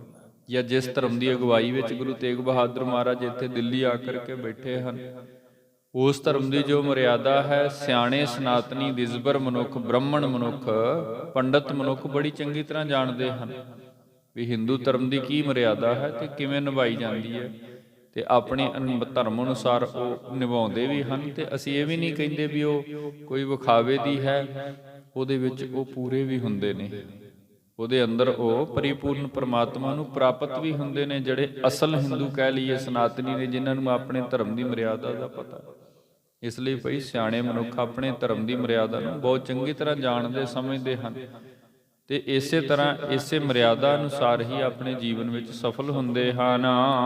ਧਰਮ ਰਾਖਬੇ ਨਿਤ ਅਨੁਰਾਗੈ। ਤੇ ਜਿਹੜੇ ਧਰਮੀ ਹਨ ਉਹ ਬੜੇ ਪਿਆਰ ਸਹਿਤ, ਅਨੁਰਾਗ ਦਾ ਮਤਲਬ ਹੁੰਦਾ ਪ੍ਰੇਮ ਸਹਿਤ, ਆਪਣਾ ਧਰਮ ਸਲਾਮਤ ਰੱਖਦੇ ਹਨ। ਇਸਤਰੀ ਆਦ ਪਦਾਰਥ ਸਾਰੇ। ਸਤਿਗੁਰੂ ਗੁਰੂ ਤੇਗ ਬਹਾਦਰ ਮਹਾਰਾਜ ਕਹਿਣ ਲੱਗੇ, ਜਿਨ੍ਹਾਂ ਪਦਾਰਥਾਂ ਦੀ ਆਪ ਬਾਤ ਕਰ ਰਹੇ ਹੋ, ਭਾਵ ਲਾਲਚ ਦੇ ਰਹੇ ਹੋ ਸਾਨੂੰ, ਜਿਹੜੇ ਸੰਸਾਰਿਕ ਪਦਾਰਥ ਨੇ, ਜਿਵੇਂ ਧਨ ਪਦਾਰਥ ਹੈ, ਵਿਆਹ ਦਾ ਲਾਲਚ ਦਿੱਤਾ, ਆਦਿਕ ਕੇ ਜਿਤਨੇ ਵੀ ਪਦਾਰਥ ਆਪ ਸਾਨੂੰ ਲਾਲਚ ਦੇ ਕਰਕੇ ਧਰਮ ਤਬਦੀਲ ਕਰਨ ਦੀ ਬਾਤ ਕਰ ਰਹੇ ਹੋ। ਰੰਚ ਲੋਭ ਨੈ ਹਿਰਦੈ ਹਮਾਰੇ। ਮਹਾਰਾਜ ਕਹਿਣ ਲੱਗੇ, ਅਸੀਂ ਆਪਣੇ ਧਰਮ ਵਿੱਚ ਇਤਨੇ ਪਰਪੱਕ ਹਾਂ, ਅਸੀਂ ਆਪਣੇ ਧਰਮ ਦੇ ਅੰਦਰ ਇਤਨੇ ਟਿਕੇ ਹੋਏ ਹਾਂ, ਭਾਵ ਇੰਨੇ ਕੁ ਗਿਆਨਵਾਨ ਹਾਂ ਵੀ ਸਾਡੇ ਧਰਮ ਨੇ ਸਾਨੂੰ ਇਹ ਬਾਤ ਸਮਝਾ ਰੱਖੀ ਹੈ, ਇਹ ਗਿਆਨ ਬਖਸ਼ ਰੱਖਿਆ ਹੈ ਸਾਡੇ ਗੁਰੂ ਨੇ, ਜਿਨ੍ਹਾਂ ਨੇ ਧਰਮ ਤੋਰਿਆ, ਕਿ ਇਹਨਾਂ ਪਦਾਰਥਾਂ ਦਾ ਲੋਭ ਸਾਡੇ ਲਈ ਕਿਸੇ ਕੰਮ ਨਹੀਂ ਹੈ। ਕਿਉਂਕਿ ਧਰਮ ਤੇ ਵਾਰ-ਵਾਰ ਇਸ ਗੱਲ ਦੀ ਵਿਆਖਿਆ ਕਰਦਾ ਹੈ ਕਿ ਸੰਸਾਰਿਕ ਪਦਾਰਥ ਨਾਸ਼ਵੰਤ ਨੇ, ਪਦਾਰਥਾਂ ਮਗਰ ਲੱਗ ਕਰਕੇ ਆਪਣਾ ਧਰਮ ਗਵਾਉਣਾ, ਜੀਵਨ ਬਰਬਾਦ ਕਰਨਾ, ਇਹ ਕੋਈ ਸਿਆਣਪ ਨਹੀਂ ਹੈ। ਪਦਾਰਥਾਂ ਮਗਰ ਲੱਗ ਕੇ ਧਰਮ ਨੂੰ ਖਰਾਬ ਕਰ ਲੈਣਾ, ਆਪਣੇ ਆਪ ਨੂੰ ਅਧਰਮੀ ਬਣਾ ਲੈਣਾ, ਜਾਂ ਲੋਭਗ੍ਰਸਤ ਹੋ ਕਰਕੇ ਧਰਮ ਤਿਆਗ ਦੇਣਾ, ਇਹ ਕੋਈ ਸਿਆਣਪ ਨਹੀਂ ਹੈ। ਸਾਡੇ ਧਰਮ ਨੇ ਸਾਨੂੰ ਇਹ ਗਿਆਨ ਬਖਸ਼ਿਆ ਕਿ ਇਹ ਜਿਹੜੇ ਪਦਾਰਥ ਹਨ ਇਹ ਨਿੱਜੀ ਲੋਭ, ਇੱਕ ਲੋਭ ਹੈ, ਲੇਕਿਨ ਇਹ ਪਾਰ ਉਤਾਰਨ ਵਾਲੀ ਬਾਤ ਨਹੀਂ ਹੈ, ਤੇ ਸਾਨੂੰ ਇਹਨਾਂ ਦਾ ਹਿਰਦੇ ਵਿੱਚ ਕੋਈ ਵੀ ਲੋਭ ਨਹੀਂ ਹੈ ਜੀ। ਕਯੋ ਤੁਮ ਕਹੋ ਨ ਅੰਗੀਕਾਰੈ। ਤੇ ਮਹਾਰਾਜ ਕਹਿਣ ਲੱਗੇ, ਕਿਉਂ ਤੁਸੀਂ ਵਾਰ-ਵਾਰ ਰੋਜ਼ ਹੀ ਇੱਕ ਬਾਤ ਆ ਕੇ ਸਾਡੇ ਸਨਮੁਖ ਕਰਦੇ ਹੋ, ਸਾਨੂੰ ਤੁਹਾਡੀ ਇਹ ਬਾਤ ਬਿਲਕੁਲ ਵੀ ਪ੍ਰਵਾਨ ਨਹੀਂ ਹੈ ਜੀ। ਰਾਖੇਂਗੇ ਨਿਜ ਧਰਮ ਨਾ ਹਾਰੈ। ਗੁਰਦੇਵ ਕਹਿਣ ਲੱਗੇ, ਅਸੀਂ ਆਪਣੇ ਧਰਮ ਨੂੰ, ਤੇ ਜਿਸ ਧਰਮ ਦੀ ਰਾਖੀ ਦੇ ਲਈ ਆਏ ਹਾਂ, ਜਿਸ ਧਰਮ ਨੂੰ ਬਚਾਉਣ ਦੇ ਲਈ ਇੱਥੇ ਆ ਕਰਕੇ ਆਪ ਇਸ ਕੈਦ ਵਿੱਚ ਪਏ ਹਾਂ, ਅਸੀਂ ਤੇ ਉਸ ਨੂੰ ਰੱਖਾਂਗੇ। ਭਾਵ ਇਹਦੇ ਭਾਵ ਅਰਥ ਨੇ ਵੀ ਅਸੀਂ ਅੜ ਕੇ ਪਹਿਰਾ ਦੇਵਾਂਗੇ, ਧਰਮ ਕਦੀ ਨਹੀਂ ਤਿਆਗਾਂਗੇ। ਬਾਦਸ਼ਾਹ ਭਾਵੇਂ ਇੱਕ ਵਾਰ ਨਹੀਂ 1000 ਵਾਰ ਸੁਨੇਹੇ ਦੇ ਲਵੇ ਵੀ ਧਰਮ ਤਿਆਗ ਦੇਵੋ ਜਾਂ ਕਰਾਮਾਤ ਦਿਖਾਓ, ਅਸੀਂ ਤੇ ਜਿਸ ਕਾਰਜ ਨੂੰ ਲੈ ਕੇ ਆਏ ਹਾਂ ਆਪਣਾ ਧਰਮ ਰੱਖਾਂਗੇ ਜੀ। ਚਖ ਮਾਰੈ ਮੂਰਖ ਚੌਗਤਾ। ਤੇ ਨਾਲ ਹੀ ਸ੍ਰੀ ਗੁਰੂ ਤੇਗ ਬਹਾਦਰ ਮਹਾਰਾਜ ਕਹਿ ਰਹੇ ਸਨ ਕਿ ਜਿਹੜਾ ਤੁਹਾਡਾ ਬਾਦਸ਼ਾਹ ਔਰੰਗਜ਼ੇਬ ਹੈ ਨਾ, ਵਾਰ-ਵਾਰ ਐਵੇਂ ਹੀ ਚੱਖ ਮਾਰ ਰਿਹਾ। ਜਿਵੇਂ ਬਾਣੀ ਵਿੱਚ ਇੱਕ ਨੁਕਤਾ ਨਾ, ਮਹਾਰਾਜ ਕਹਿੰਦੇ ਨੇ, ਬਹੁਤਾ ਬੋਲਣ ਚੱਖਣ ਹੋਏ। ਜੇ ਕੋਈ ਵਾਰ-ਵਾਰ ਰੋਜ਼ ਹੀ ਇੱਕ ਬਾਤ ਕੀਤੀ ਜਾਏ, ਗੱਲ ਵਿੱਚ ਦਮ ਵੀ ਕੁਝ ਨਾ ਹੋਵੇ, ਫਿਰ ਵੀ ਕਵੇ ਕਰੋ ਜੀ ਕਰੋ ਜੀ, ਉਹਨੂੰ ਕਹਿੰਦੇ ਨੇ ਚੱਖ ਮਾਰਨਾ। ਤੇ ਤੁਹਾਡਾ ਬਾਦਸ਼ਾਹ ਇਤਨਾ ਮੂਰਖ ਹੈ ਵੀ ਰੋਜ਼ ਸਾਡੇ ਸਨਮੁਖ ਕਿਸੇ ਨਾ ਕਿਸੇ ਨੂੰ ਭੇਜ ਦਿੰਦਾ ਹੈ ਵੀ ਜਾ ਕਰਕੇ ਕਹੋ ਧਰਮ ਤਬਦੀਲ ਕਰ ਲੈਣ, ਉਹ ਚੱਖ ਮਾਰ ਰਿਹਾ ਹੈ ਜੀ। ਜਗ ਦਰੋਹੀ ਖਲ ਦੁਸ਼ਟ ਕੁਪਤਾ। ਜਗ ਦਰੋਹੀ, ਉਹ ਤੇ ਇਸ ਸੰਸਾਰ ਦਾ ਦੁੱਖ ਹੀ ਬਣਿਆ ਹੋਇਆ। ਜ਼ਬਰਦਸਤੀ ਕਿਸੇ ਦਾ ਧਰਮ ਤਬਦੀਲ ਕਰਾਉਣਾ ਇਹ ਬਾਦਸ਼ਾਹ ਦਾ ਧਰਮ ਥੋੜਾ, ਇੱਕ ਰਾਜੇ ਦਾ ਧਰਮ ਥੋੜਾ। ਉਹਦਾ ਤਾਂ ਧਰਮ ਹੈ ਨਿਆਂ ਕਰਨਾ, ਉਹਦਾ ਧਰਮ ਹੈ ਆਪਣੀ ਪ੍ਰਜਾ ਦੀ ਰਾਖੀ ਕਰਨੀ, ਆਪਣੀ ਪ੍ਰਜਾ ਨੂੰ ਦਾਨ ਕਰਨੀ।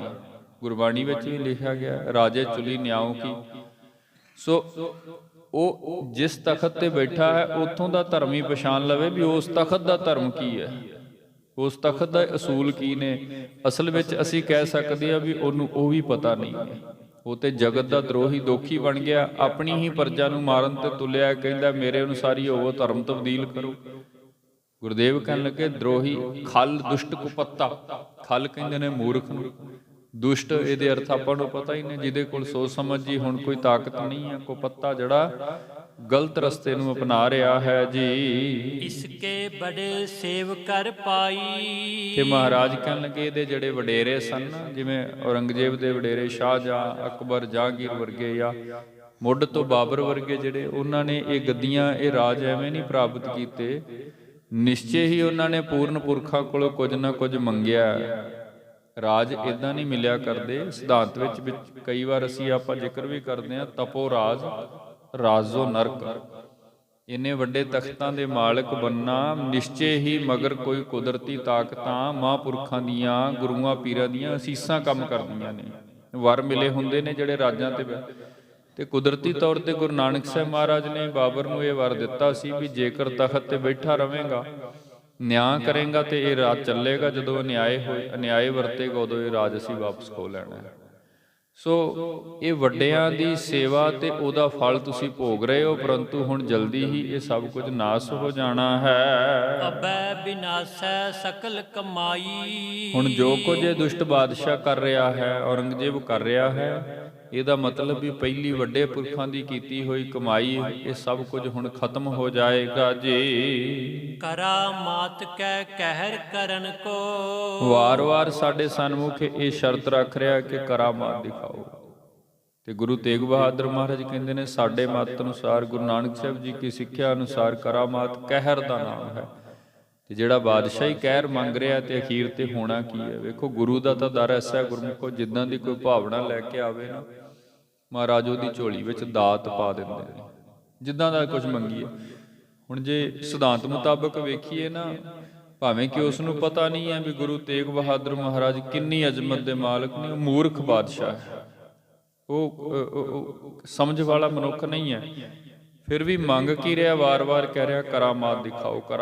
ਜੇ ਅਸੀਂ ਗੁਰੂ ਤੇਗ ਬਹਾਦਰ ਮਹਾਰਾਜ ਕੀ ਹਜ਼ੂਰੀ ਵਿੱਚ ਬੈਠੇ ਆ ਨਾ, ਤੇ ਰੋਜ਼ ਇੱਥੇ ਆ ਕੇ ਕਵਾਂਗੇ ਨਾ, ਬਾਬਾ ਦਿਖਾ ਕਰਾਮਾਤ, ਤੇ ਮੇਰਾ ਖਿਆਲ ਹੈ ਇੱਕ ਦਿਨ ਐਸੀ ਕਰਾਮਾਤ ਦਿਖਾਏਗਾ, ਸਮਝ ਨਹੀਂ ਆਉਣੀ ਵੀ ਹੋਇਆ ਕੀ ਮਨੁੱਖ ਦੇ ਨਾਲ, ਜਿਹੜਾ ਰੋਜ਼ ਕਰਾਮਾਤ ਦੀ ਗੱਲ ਕਰ ਰਿਹਾ। ਗੁਰਦੇਵ ਕਹਿਣ ਲੱਗੇ, ਕਰਾਮਾਤ ਕਹਿਰ ਹੁੰਦੀ ਹੈ, ਕਹਿਰ। ਤੇ ਜਦੋਂ ਕਿਤੇ ਕਹਿਰ ਵਰਤਦੇ ਨੇ ਨਾ, ਤੁਸੀਂ ਵੇਖੋ ਸੰਸਾਰ ਵਿੱਚ ਫਿਰ ਕੀ ਹਾਲਾਤ ਹੋਇਆ ਕਰਦੇ ਨੇ। ਤੇ ਉਹੀ ਕੁਝ ਫਿਰ ਅੱਗੇ ਹੋਇਆ। ਆਉਣ ਵਾਲੇ ਸਮੇਂ ਦੇ ਵਿੱਚ ਜਦੋਂ ਕਿਤੇ ਕਰਾਮਾਤ ਪ੍ਰਗਟ ਹੋਈ, ਧੰਨ ਗੁਰੂ ਗੋਬਿੰਦ ਸਿੰਘ ਸਾਹਿਬ ਮਹਾਰਾਜ ਨੇ ਆਪਣੇ ਗਾਤਰੇ ਦੀ ਸ਼ਮਸ਼ੀਰ ਲਿਸ਼ਕਾਈ। ਸੱਚਮੁੱਚ ਫਿਰ ਇਹਨਾਂ ਦੁਸ਼ਟਾਂ ਨੂੰ ਕਿਸੇ ਪਾਸੇ ਕੋਈ ਰਸਤਾ ਨਹੀਂ ਲੱਭਿਆ। ਇਹ ਕਰਾਮਾਤ ਹੀ ਹੋਈ। ਮਹਾਰਾਜ ਕਹਿਣ ਲੱਗੇ, ਕਰਾਮਾਤ ਨੂੰ ਅਸੀਂ ਕਹਿਰ ਮੰਨਦੇ ਹਾਂ, ਤੇ ਇਹ ਰੋਜ਼ ਸਾਡੇ ਪਾਸ ਇਸ ਕਹਿਰ ਦੀ ਮੰਗ ਕਰ ਰਿਹਾ ਹੈ ਜੀ। ਪ੍ਰਭ ਕੇ ਲੋਕ ਨਾ ਕਰੈ ਤਰਨ ਕੋ। ਜਿਹੜੇ ਪ੍ਰਭੂ ਦੇ ਪਿਆਰੇ ਹਨ, ਪ੍ਰਭੂ ਕੇ ਲੋਕ ਭਾਵ ਜਿਹੜੇ ਉਸ ਪਰਮਾਤਮਾ ਦੀ ਬੰਦਗੀ ਵਿੱਚ ਟਿਕੇ ਰਹਿਣ ਵਾਲੇ ਮਹਾਂਪੁਰਖ ਹਨ, ਸਾਧੂ ਸੰਤ ਗੁਰੂ ਪੀਰ ਹਨ, ਉਹ ਕਦੀ ਵੀ ਇਸ ਪਾਸੇ ਵੱਲ ਕਦਮ ਨਹੀਂ ਪੁੱਟਿਆ ਕਰਦੇ, ਕਿਉਂਕਿ ਉਹਨਾਂ ਨੂੰ ਪਤਾ ਹੈ ਜੇ ਕਰਾਮਾਤ ਹੋਈ ਤੇ ਕਹਿਰ ਵਰਤੇਗਾ, ਤੇ ਜੇ ਕਹਿਰ ਵਰਤਿਆ ਤੇ ਇਸ ਸ੍ਰਿਸ਼ਟੀ ਦੇ ਅੰਦਰ, ਇਸ ਧਰਤੀ ਦੇ ਉੱਪਰ ਕੋਈ ਪ੍ਰਾਣੀ ਸੁਖੀ ਨਹੀਂ ਰਹਿ ਸਕਦਾ। ਤੇ ਜਿਹੜੇ ਪ੍ਰਭੂ ਦੇ ਪਿਆਰੇ ਨੂੰ ਚਾਹੁੰਦੇ ਹਨ ਕਿ ਜਿੰਨਾ ਸੁਖ ਉਹ ਆਪ ਰੱਬੀ ਸਿਮਰਨ ਦਾ ਮਾਣਦੇ ਨੇ, ਆਨੰਦ ਮਾਣਦੇ ਨੇ, ਉਸੇ ਤਰ੍ਹਾਂ ਸਮੁੱਚੀ ਖਲਕਤ, ਸਮੁੱਚੀ ਲੋਕਾਈ ਉਹ ਸੁਖ ਵਿੱਚ ਜੀਵਨ ਜੀਏ। ਇਸੇ ਲਈ ਵਾਰ-ਵਾਰ ਸਾਨੂੰ ਪ੍ਰੇਰਨਾ ਕਰਦੇ ਨੇ ਕਿ ਧਰਮੀ ਬਣੋ, ਰੱਬ ਦੇ ਨਾਮ ਨਾਲ ਜੁੜੋ, ਸਿਮਰਨ ਕਰੋ, ਨੇਕ ਅਮਲਾਂ ਦੀ ਕਮਾਈ ਕਰੋ, ਜੀਵਨ ਸੁਖੀ ਹੋ ਜਾਏ। ਕਹਿਰ ਕਰਾਮਾਤ ਨਹੀਂ ਕਰਦੇ ਕਦੇ ਵੀ। ਸੋ ਇਸ ਲਈ ਪ੍ਰਭੂ ਦੇ ਜਿਹੜੇ ਪਿਆਰੇ ਹਨ, ਉਹ ਇਹ ਕਾਰਜ ਇਸ ਧਰਤੀ ਤੇ ਕਦੇ ਹੀ ਨਹੀਂ ਕਰਦੇ ਹਨ। ਜਿਮ ਬਾਜੀ ਕਰ ਨਰ ਨਰ ਜਾਵੇ। ਇਹ ਤੇ ਆਮ ਉਹਨਾਂ ਲੋਕਾਂ ਦਾ ਕੰਮ ਹੈ ਜਿਹੜੇ ਆਮ ਕੁਝ ਬੰਦਿਆਂ ਨੂੰ ਪ੍ਰਭਾਵਿਤ ਕਰਨ ਦੇ ਲਈ ਇਸ ਖੇਡ ਨੂੰ ਵਰਤ ਲੈਂਦੇ ਨੇ। ਜਿਵੇਂ ਕੁਝ ਮੰਤਰਾਂ ਦੀ ਸਿੱਧੀ ਕੀਤੀ ਤੇ ਉਸ ਤੋਂ ਬਾਅਦ ਬਾਜੀਗਰ ਲੋਕ ਕੁਝ ਲੋਕਾਂ ਨੂੰ ਪ੍ਰਭਾਵਿਤ ਕਰਨ ਦੇ ਲਈ, ਆਪਣੀ ਉਪਜੀਵਕਾ ਚਲਾਉਣ ਦੇ ਲਈ, ਆਪ 4 ਟਕੇ ਇਕੱਠੇ ਕਰਨ ਦੇ ਲਈ 4 ਮਨੁੱਖਾਂ ਨੂੰ ਪ੍ਰਭਾਵਿਤ ਕਰਦੇ ਹਨ। ਬਹੁਤ ਛੋਟੀ ਖੇਡ ਹੈ ਬੰਦਗੀ ਵਾਲਿਆਂ ਲਈ, ਸਿਮਰਨ ਵਾਲਿਆਂ ਲਈ। ਇਹ ਕਰਾਮਾਤ ਤੇ ਬਹੁਤ ਛੋਟੀ ਖੇਡ ਹੈ, ਬਹੁਤ ਛੋਟੀ। ਨਾਟਕ ਚਿੱਟ ਕਰਕੇ ਲਿਖਿਆ ਗਿਆ। ਮਹਾਰਾਜ ਨੇ ਇਹਨੂੰ ਕਿਹਾ ਬਾਣੀ ਵਿੱਚ, ਨਾਟਕ ਚਿੱਟ ਕੀਏ ਕੁਕਾਜਾ, ਪ੍ਰਭ ਲੋਗਨ ਕੈ ਆਵਤ ਲਾਜਾ। ਕਿਉਂਕਿ ਜਿਹੜੇ ਪ੍ਰਭੂ ਦੇ ਪਿਆਰੇ ਨੇ ਨਾ, ਉਹਨਾਂ ਨੂੰ ਤੇ ਇਸ ਕਾਰਜ ਤੋਂ ਲੱਜਿਆ ਆਉਂਦੀ ਹੈ, ਕਿਉਂਕਿ ਉਹਨਾਂ ਲਈ ਇਹ ਕਾਰਜ ਤੇ ਇਉਂ ਹੈ ਜਿਵੇਂ ਬਹੁਤ ਛੋਟੀ ਜੀ ਬਾਤ ਹੋਵੇ, ਆਮ ਜੀ ਗੱਲ ਵੀ ਇਹਨੇ ਇੱਥੇ ਕਰਾਮਾਤ ਕਰ ਦਿੱਤੀ। ਸੋ ਇਸ ਵਿਧ ਨਾ ਇਹ ਬਾਜੀਗਰ ਲੋਕ ਨੇ ਜਿਹੜੇ ਆਮ ਲੋਕਾਂ ਨੂੰ ਰਿਝਾਉਣ ਦੇ ਲਈ ਇਦਾਂ ਆਪਣੀਆਂ ਸ਼ਕਤੀਆਂ ਨੂੰ, ਆਪਣੇ ਅੰਦਰ ਦੀਆਂ ਤਾਕਤਾਂ ਨੂੰ ਪ੍ਰਗਟ ਕਰ ਦਿਖਾਉਂਦੇ ਹਨ। ਅਸੀਂ ਐਸਾ ਕੁਝ ਨਹੀਂ ਕਰਨਾ ਹੈ ਜੀ। ਕੁਛ ਤੇ ਕੁਛ ਕਰ ਤੁਰਤ ਦਿਖਾਵੇ। ਕੁਛ ਤੇ ਕੁਛ ਕਰ ਭਾਵ ਜਿੰਨੀ ਕੁ ਸਿੱਧੀ ਕੀਤੀ ਹੈ, ਉਹ ਸਿੱਧੀ ਦੇ ਮੰਤਰ ਦੇ ਤਾਕਤ ਦੇ ਨਾਲ ਕੁਝ ਪ੍ਰਗਟ ਕਰ ਦੇਣਾ, ਕੁਝ ਵਿਖਾ ਦੇਣਾ। ਜਿਵੇਂ ਪਿੱਛੇ ਰਾਮ ਰਾਏ ਦਾ ਜ਼ਿਕਰ ਆਇਆ, 72 ਕਰਾਮਾਤਾਂ ਉਸਨੇ ਬਾਦਸ਼ਾਹ ਨੂੰ ਵੱਡੀਆਂ ਦਿਖਾਈਆਂ, ਹੋਰ ਪਤਾ ਨਹੀਂ ਕਿੰਨੀਆਂ ਸੈਂਕੜੇ ਕਰਾਮਾਤਾਂ ਬਾਦਸ਼ਾਹ ਨੇ ਉਹਦੇ ਤੋਂ ਵੇਖੀਆਂ। ਸੋ ਇਹ ਬਹੁਤ ਛੋਟੀ ਜੀ ਬਾਤ ਹੈ। ਕੁਝ ਮੰਤਰਾਂ ਦੀ ਸਿੱਧੀ, ਕੁਝ ਤਾਕਤ ਪ੍ਰਾਪਤ ਕਰਕੇ ਤੇ ਫਿਰ ਉਹਨੂੰ ਪ੍ਰਗਟ ਕਰਕੇ ਆਮ ਲੋਕਾਂ ਨੂੰ ਭੈਭੀਤ ਕਰ ਦੇਣਾ, ਇਹ ਸੂਝਵਾਨ ਸਿਆਣੇ ਗੁਰਮੁਖ ਜਨਾਂ ਦੇ ਕਰਮ ਨਹੀਂ ਹਨ। ਸੋ ਹਮਕੋ ਕਬ ਲੱਗੈ ਨਾ ਨੀਕੀ। ਮਹਾਰਾਜ ਕਹਿਣ ਲੱਗੇ, ਤੁਹਾਡੀ ਇਹ ਗੱਲ ਤੇ ਸਾਨੂੰ ਕਦੇ ਵੀ ਚੰਗੀ ਨਹੀਂ ਲੱਗ ਰਹੀ। ਜਿਤਨੀ ਵਾਰ ਵੀ ਬਾਦਸ਼ਾਹ ਦੇ ਸੁਨੇਹੇ ਆਏ ਹਨ, ਨਾਲੇ ਬਾਤ ਜ਼ਰੂਰ ਆਈ, ਕਰਾਮਾਤ ਦਿਖਾਓ।